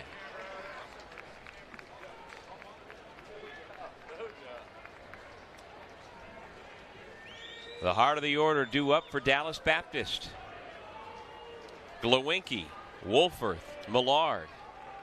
The 3, 4, and 5 hitters for this powerhouse program out of the Missouri Valley Conference. Glowinky working on a perfect night, as you see there. 3 for 3, the average up to 338. And this is not a fluke. As he tries to hold up, could not, says first base umpire David Brown.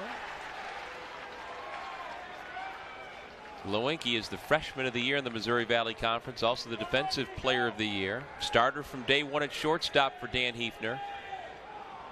And has started from a lower batter in the order to climb his way up to be a very effective number 3 hitter. Lays off the fastball. It's 1-2.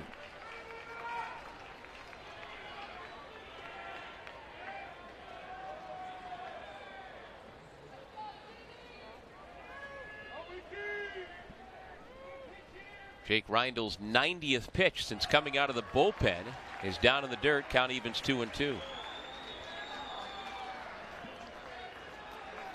Head coach Dan Hefner said this dirt bag style of play that we see in Glowinky really started with current Kansas City Royal Ryan Goins and has been passed down one after another to another. High chopper to third, easy play for Martin. And there's your first out at the top of the 7th inning. So how much longer can Jake Reindl go? He came into this ball game with the bases loaded and nobody out in the top of the 1st inning. Allowed 1 inherited runner to score, but he has been almost lights out ever since. Yeah, you're talking about 6 1/3 innings, 4 Ks, and he's just been tremendous. I mean, in an opportunity, you come in that 1st inning with the bases loaded, set guys down. He's been perfect since that. The offense is starting to get started for him, and he's just kept him in this game. Wolforth helps him out, swinging at the first pitch, and on a similar play to where Kerstad took a fly ball in his cheek, this time he makes the catch. We should show you again, not talk about the bad stuff for Kerstad. We should just show you that home run robbing catch time and time again. That even brought a smile to Jake Reindl as we take a look at this. Watch him go up and get it. Play of the night. That was in the 6th inning. And that is why it is still a 3-2 Arkansas lead. Here's Tim Millard, power hitting third baseman, who's the biggest home run threat in this DBU lineup. Had a single in the 3rd. He's also struck out and grounded out. All 3 at bats have come against Reindl.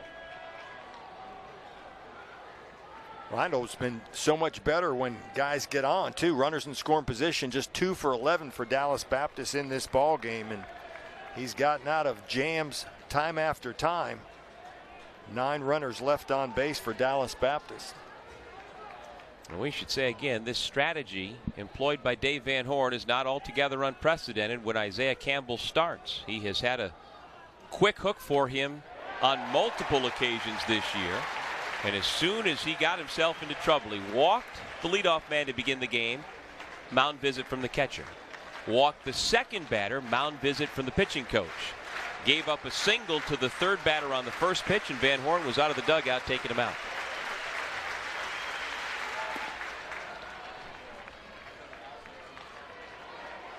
(3-2) our score, top of the 7th. Arkansas holding on to a 1-run lead here in Fayetteville. With John Gregory, I'm Doug Sherman. Arkansas trying to close out the regional with a win here tonight. DBU looking to force a 7th and deciding game tomorrow. Millard lifts it into center field. Fletcher giving chase. Another clean 1-2-3 inning for Jake Reindl.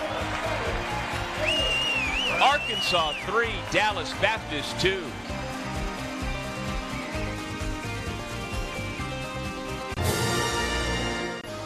Arkansas will be sending the 8-9-1 hitters to the plate to face McGregor Hines, looking to add on to their 3-2 lead here in Fayetteville. Welcome back, everybody. With former Dodgers minor leaguer John Gregory, I'm Doug Sherman. First pitch swinging. There's a base hit to right for Jared Gates. He's perfect on the night. 2 singles and a walk.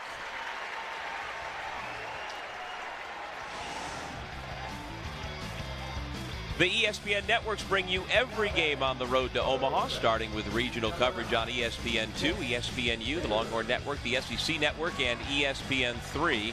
Whip-around coverage also is available through ESPN3, the Bases Loaded channel, and all coverage is available on the ESPN app. As we've been doing here in the booth all weekend, and folks throughout the stands here at Baum Stadium, you can watch any game you want while watching the one you're at. Long run in. And the play is made by Jamison Hanna. Jax Biggers is retired, 1 away. Now batting for the Razorbacks, number 8, Eric Cole. And now Eric Cole, junior from Southlake, Texas, will step in. Former Southlake Carroll High School star is pegged as potentially a 5th or a 6th or a 7th round draft pick coming up. He's very much looked the part here the last 3 days for us. Yeah, probably the most consistent hitter in this lineup. Guy that can run as well, as you said, can play center field for you in the future. Got him out in right field here, but he can cover some ground.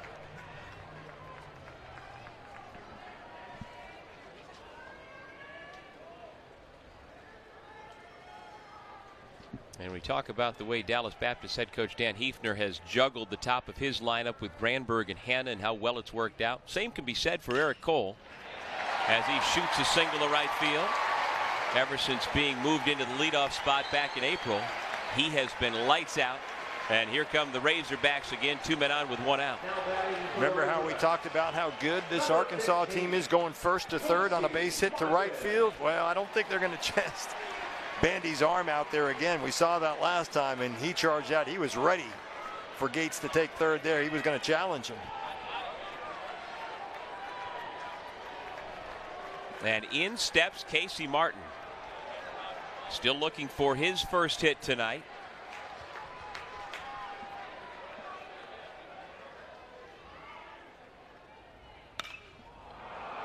Fists it into shallow left center. 2 men out. Now batting. For more coverage of the Division I Baseball Regionals and interactive brackets as well, go to NCAA.com. Well, here's the man of the night so far,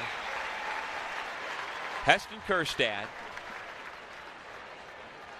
He's got a chance to do some more damage. He's been walked twice, flied out once, but it's that catch out in left field that will be what everybody remembers if the Hogs hang on to win here tonight. Do you ever get that feeling when you're sitting there and you're thinking something good's about to happen? Well, you get that feeling in this situation after that catch and he steps to the plate.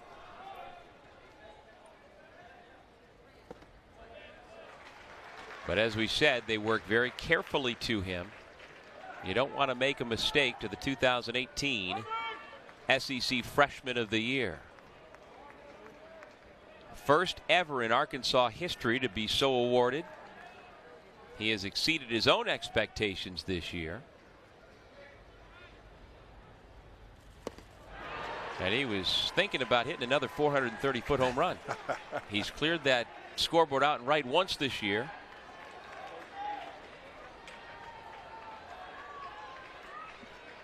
And there it is. Put it up there a couple of years ago. Beautiful part of this first-class facility.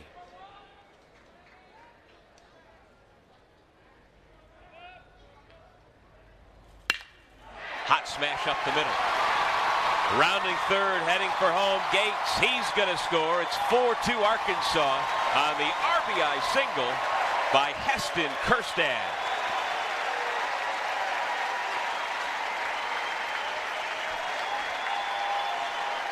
It's been a little bit different approach tonight. It hasn't been the long ball for Arkansas. It's been station-to-station baseball, and Kjerstad jumps on here. Jumps on the fastball, delivers it to center field, and picks up another key RBI, and maybe tack on an insurance run late here in the ball game. And you were saying about that feeling you had that something good was going to happen with him at the plate? I was thinking big fly, but I'm sure he'll take that along with all these Arkansas fans.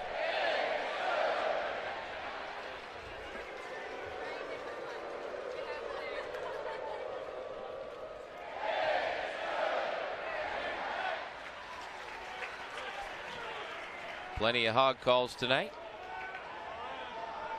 We've yet to get the official number, but as we mentioned, Friday afternoon we had 9,200 in the stands here for Arkansas. Had over 10,000 last night, and even though this is a work night, it's still a school night, right? Kids are still in school. Not the college kids, but the high school. Well, elementary school kids should still be in school, but I don't think anybody's gone home. If not, there were certainly a lot of them here on Friday afternoon as we were looking around, so they may very well be off right now.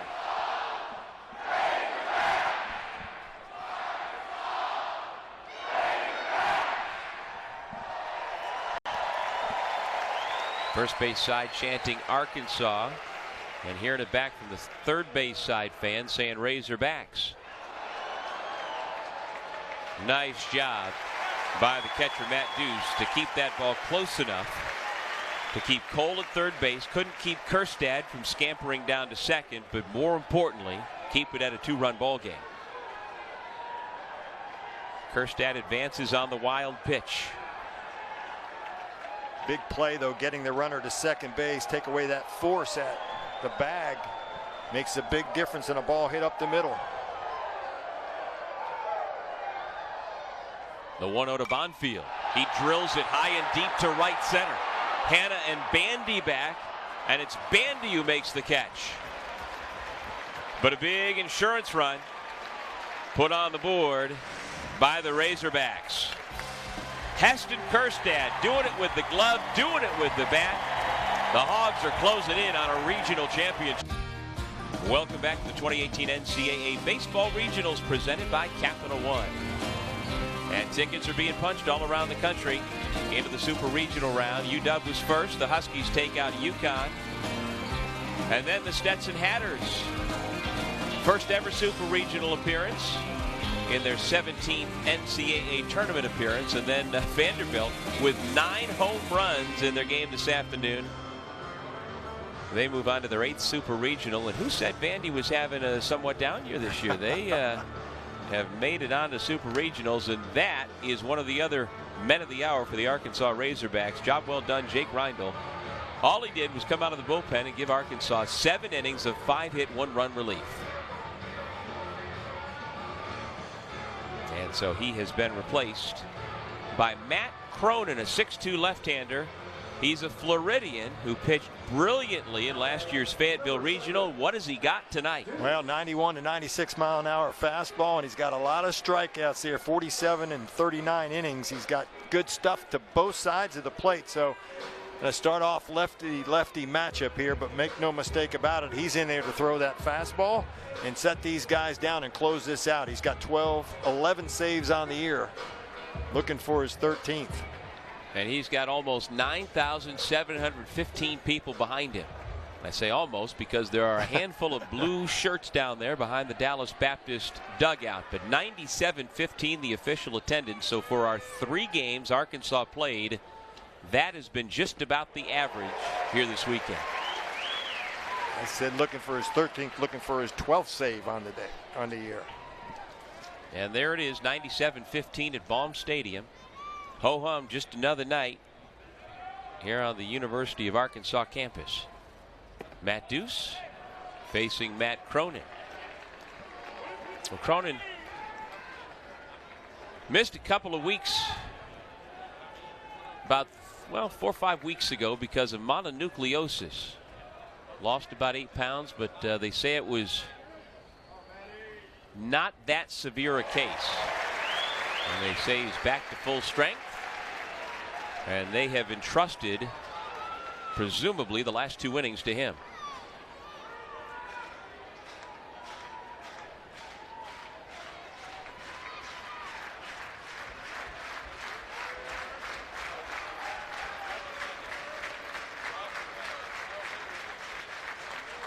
Now the 1-2 pitch. The 90-mile-an-hour fastball misses outside. Deuce to be followed by Funderburk and Bandy, the 6, 7, and 8 hitters for Dallas Baptist.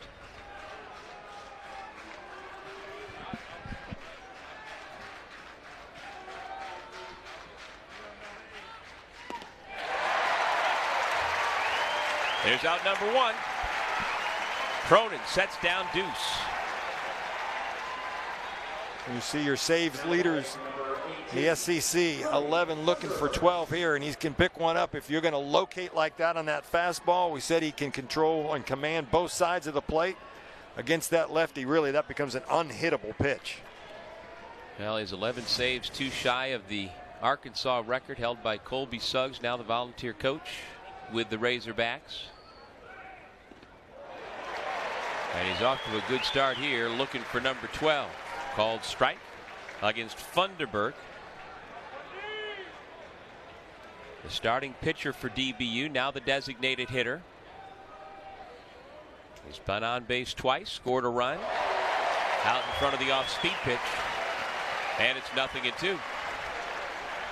Now you have Funderburk guessing at the plate. Does he come back with this 94-mile-an-hour fastball in, or is he going to go away with that breaking ball pitch again? How do I react to it? I'm glad to be up here guessing and not having to worry about it down there. The 0-2. Tried to get him to chase. Nice job by Funderburk to recognize. Got himself a 1-2 count, but he's no better off right now as far as I'm concerned. Trying to figure out, okay, I got lucky on 0-2. What's coming 1-2? If he locates that fastball like he did to Deuce, he can get another strikeout here. He went with number 1, and Funderburk is set down on strikes. Funderburk went down with a swing, and he had a good hack at this, but it was 92 right over the inside part of the plate. I think Funderburk thought, boy, I just missed an opportunity there. You could tell by the look on his face. That pitch missed inside, but just too much velocity.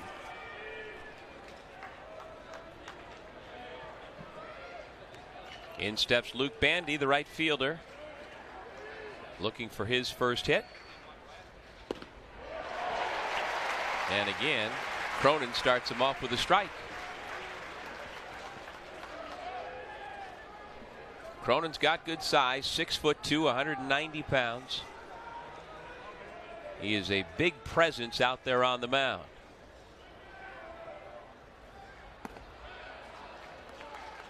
A ball and a strike. Well, Dallas Baptist scored single runs in the first and the second, but repeatedly through the first 4 innings they left runners in scoring position. Through those first 4 innings they left 9 men on, 7 in scoring position. There's a 2-out single off the bat of Bandy. He's got good wheels. And so maybe DBU can manufacture a run here. I've been impressed with Bandy, whether he's playing second base or at the plate, and especially his arm out in right field, how impressive he's been. And he's a guy that didn't even start in the first ball game. You're right, John. He has played very well in the opportunities he's been given. Young man drafted by the Royals a couple of years ago out of high school. He's enjoyed his homecoming here to Northwest Arkansas. And he is a threat to run with 2 men out here in the top of the 8th inning.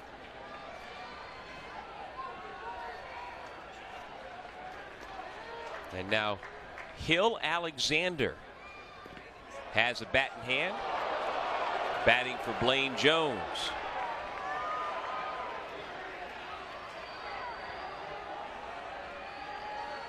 Alexander had started the previous 3 games in the regional for DBU.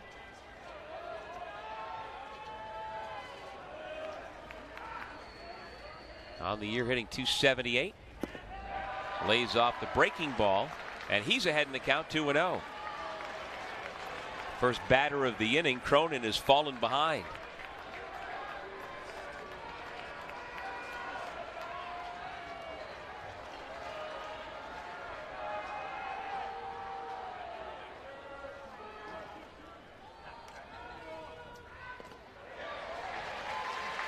Called strike.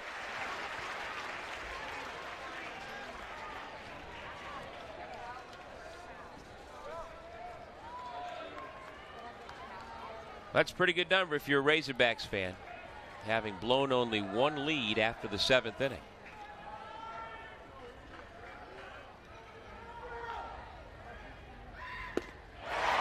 Good high fastball at 91.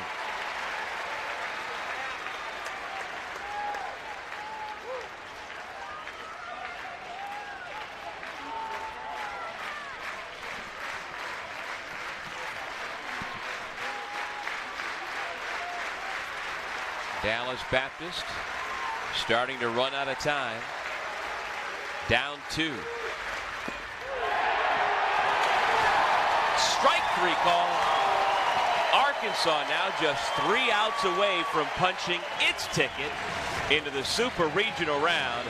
And the big left-hander, Matt Cronin, strikes out the side in the 8th.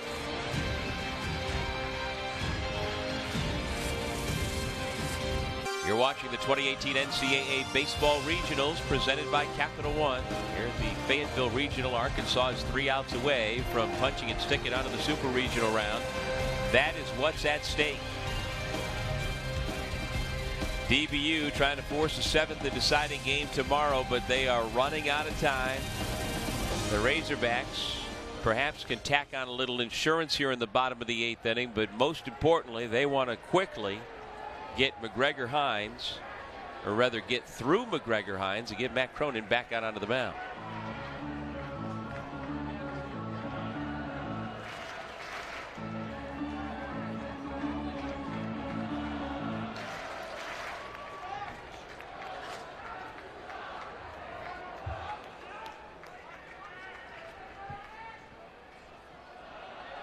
Well, the Auburn Tigers have beaten the North Carolina State Wolfpack. Knocked them out of the Raleigh Regional. 1 out on the pop out by Fletcher. The ESPN networks bring you every game on the road to Omaha, beginning with the regional coverage on ESPN2, ESPNU, the Longhorn Network, SEC Network, and ESPN3. Whip around coverage also available through ESPN3 and the Bases Loaded channel. All coverage available on the ESPN app. Hashtag Who's Your Shaddy? I like that. We'll play on the Pedro Martinez Yankees thing of 15, 20 years ago. Yep. I could hear that. Who's your Shaddy? Yeah. Yeah, that would work. Well, Carson Shaddy, one of the emotional leaders for this Arkansas team that comes into the NCAA tournament as a higher national seed than they ever have before. That's saying something here at Arkansas. The number 5 national seed. And you can make a case that they are as good as anybody. Florida, Stanford, go on down the list in terms of having a chance to win it all this year.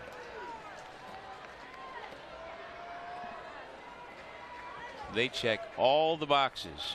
Starting pitching, check. Blaine Knight, Casey Murphy. We saw them both work 8 innings in the first 2 games. Bullpen, check. We didn't see it the first 2 games, didn't need it. But in this game, Isaiah Campbell falters in the first inning, and what do you get? An incredible 7-inning relief performance from Jake Reindl. And now you bring in your closer And he strikes out the side in the top of the 8th inning. Shaddy fights that one off. And oh, by the way, they're 3rd in the country in home runs. I was going to say, you're leaving something out. Oh, by the way. There's a good look at Reindl.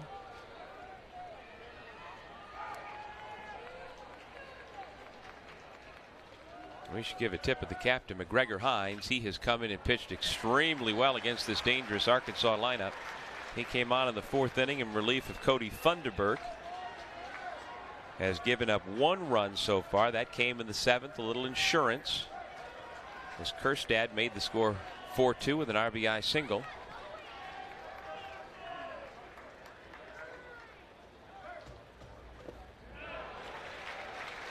Count goes full, 3-2 to Shaddy.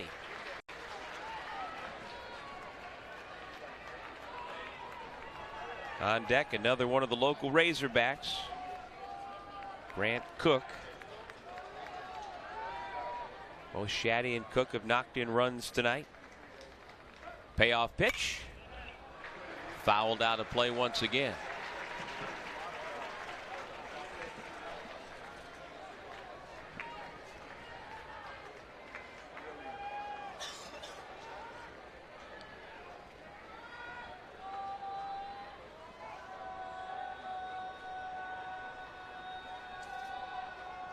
After Hines shakes off a couple of pitches, again the 3-2. He got the pitch he wanted, threw it with conviction, and struck him out. Sure did. Shaddy not happy with that call, but it looked like a strike to me. As you said, he threw it with confidence and located it perfect. Well, they're the 3 pitching studs so far for the Razorbacks here in the regionals. And the numbers tell the story. If you get 8 innings of that quality from Knight and Murphy to set you up, you're going to win a lot of games.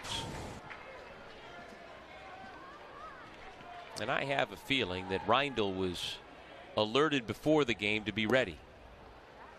Maybe not, but he certainly came in and seemed ready and able.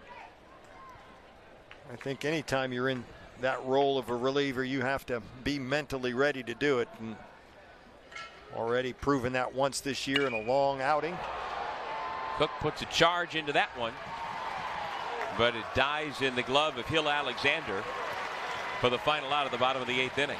And we will stay here and enjoy some of the atmosphere that is Baum Stadium. Let's show you how we got here. Jake Reindl pitched 7 innings, allowed just 1 run on 5 hits, and here are 3 of his punch-outs. Fastball, 2 breaking balls.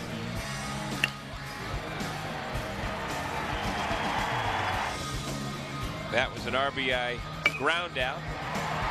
Here's the Carson Shaddy RBI ground out. There's the RBI single by Grant Cook we told you about. And then Kerstad with the RBI single to make it 4-2, and we can't leave out the coup de grace, his defensive brilliance out in left field. At this point, it was 3-2. This would have tied the game at 3. Instead, it kept the lead for Arkansas and has them in position to punch the ticket to the Super Regionals.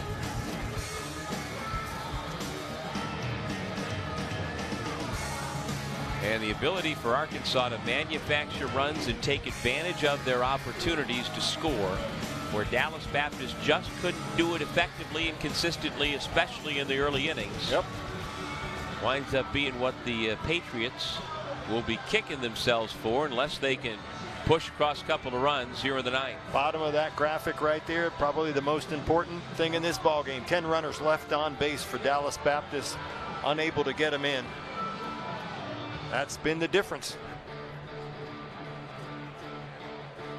But don't forget, Dallas Baptist has scored 18 runs in a game here in the regional.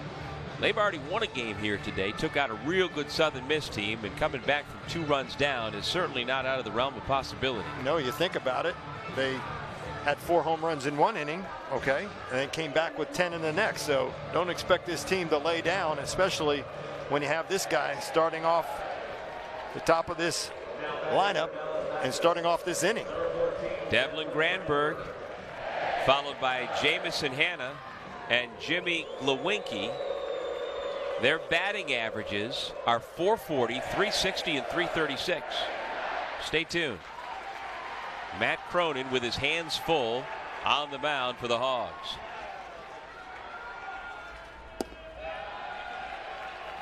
Ball 1.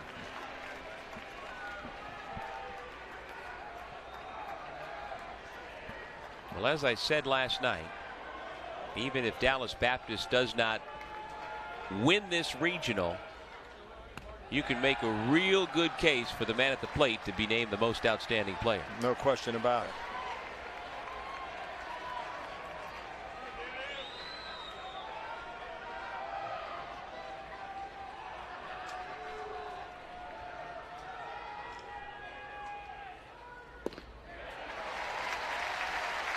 Well, the DBU top of the order has done its job. The 1, 2, 3 hitters are combined to go 4 for 9.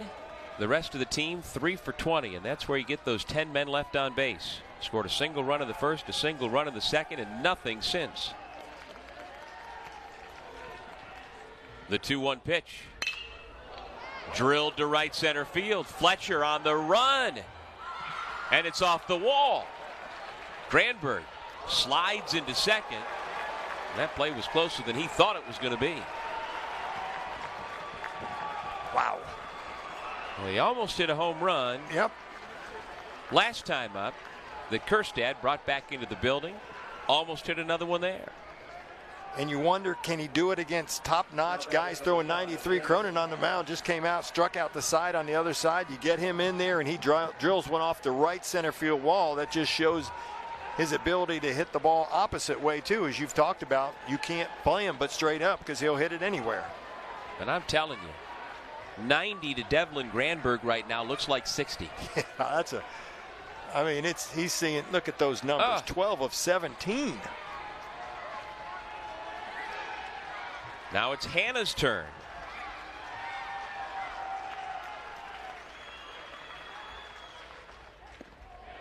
He takes the strike. Hanna's twice reached base with a walk and a hit by pitch. He's also struck out and flied to center. Trying to make sure this is not his last plate appearance in a Patriots uniform. Here's the 0-1. And Matt Cronin has Jamison Hanna in an 0-2 hole. Yeah, Hanna frustrated. He thought that was the pitch that he needed right there, and he fouled it off and was frustrated with himself as he kind of grabbed the bat, knowing he may have missed an opportunity. Now he's set up for that breaking ball that Cronin can get those lefties on.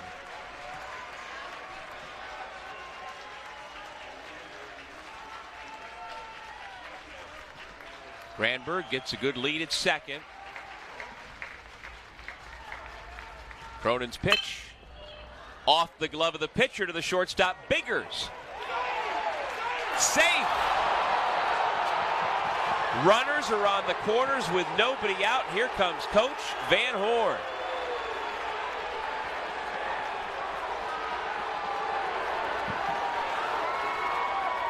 Wow, Hanna's speed down the first base line. You mentioned it. It was tipped off the glove of Cronin. Slowed the ball down a bit. Biggers with a strong arm over to first base, and I think they missed that call.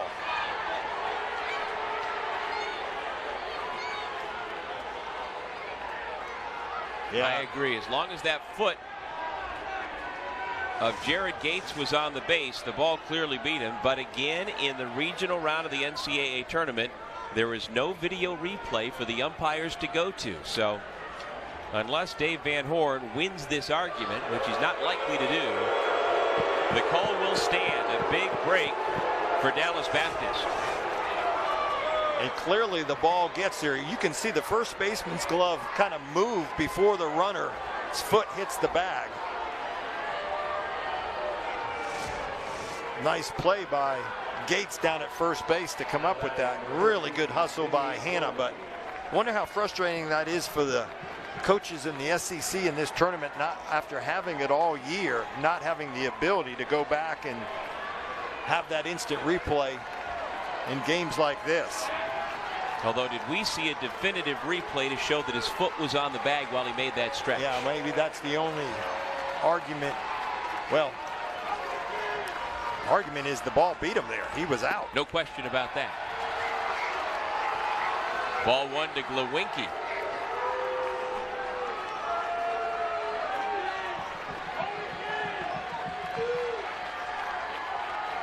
An extra base hit would likely tie the ball game.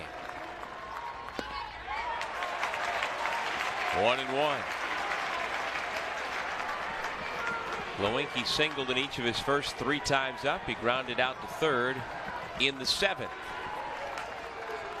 Cronin wanting to keep this ball down, try to get a ground ball, get a double play here. Not concerned so much about that run at third base right now. Lofted into left. Kerstad has a beat on it. Tagging Granberg. He will score. More importantly, in terms of Arkansas, they get the out and get the ball back into second to keep Hannah at first base. Sac fly. Glowinky makes it 4-3. Glowinky, pretty good tournament again, doing what he needs to do to drive in, get that run in from third base. Now a situation again, as you said before, keeping Hannah at first base keeps that double play alive. And keeps the potential tying run out of scoring position. And now we get to the middle of the lineup for DBU, which, as we just told you, has not come through repeatedly tonight. Can they do it?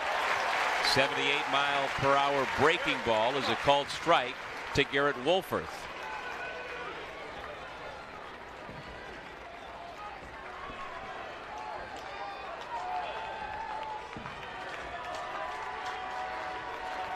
A double play will end it. An extra base hit could tie it up. What a job by Jared Gates to keep that wild pickoff throw from Matt Cronin from going down the right field line. That would have been disastrous. Hannah, with Hannah's speed, he is standing at third base with his ability to run. What a play by Gates, that first baseman, to prevent that from happening. Like you said, those first basemen are real good athletes. Well, that showed in that case right there. Wolforth swings and misses. Have a feeling Cronin might be a little more focused on the batter going forward than he was on the runner at first. Wolforth 0 for 4.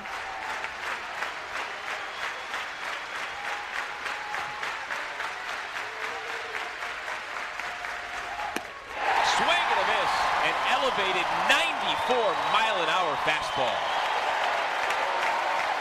For Cronin, what he wants to do is throw his best pitch, and that's the fastball. Elevate it and get guys to chase. That's what he does up around the letters, and you're just not going to catch up with that pitch. Well, Dallas Baptist will send up its leading home run hitter in Tim Millard. 16 home runs, 64 RBIs. He's 1 for 4 tonight. And again, if he can find a gap somewhere, there's a lot of speed at first base for Jamison Hannah.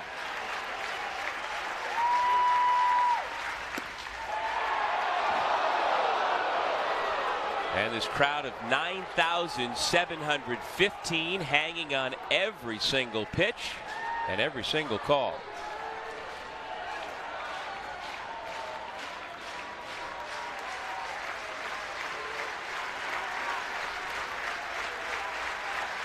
The 1-0. There's that high heat again, this time 90 on the gun.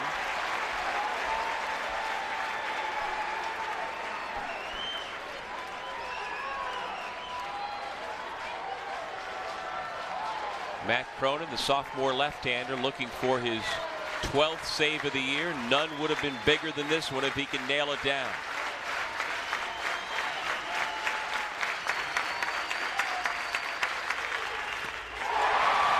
That one got a piece of the catcher, Grant Cook. And so the excitement of the moment hushes the crowd as the hometown leader has to gather himself. Cook it right in the mask. I'll give him a second there. You know, I think about Hanna at first base with his ability and his speed down there. Just 9 stolen bases on the year, but you don't want to take the bat out of Millard's hand at the plate. But if he's running and anything that falls in there, there's a possibility. So with 2 strikes, do you take that opportunity? Left-handed pitcher on the mound, less likely. Good fastball hitter here. Do you give him your high heat? I think so. You got to go after him with your best. The 1-2. Got a piece to stay alive, did Tim Millard. Nothing more the redshirt junior from Flower Mound, Texas would like to do than silence this crowd of nearly 10,000.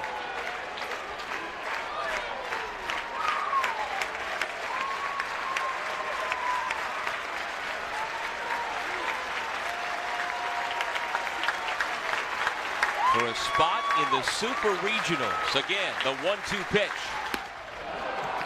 2 balls and 2 strikes. Went up with the fastball again, trying to get him to chase.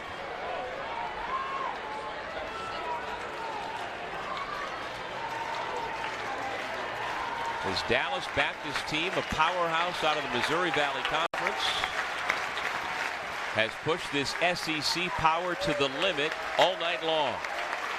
The 2-2. High fly, left field. Kerstad's had trouble with these tonight. Does he have it? There's your regional. The Razorbacks are moving on to the Supers.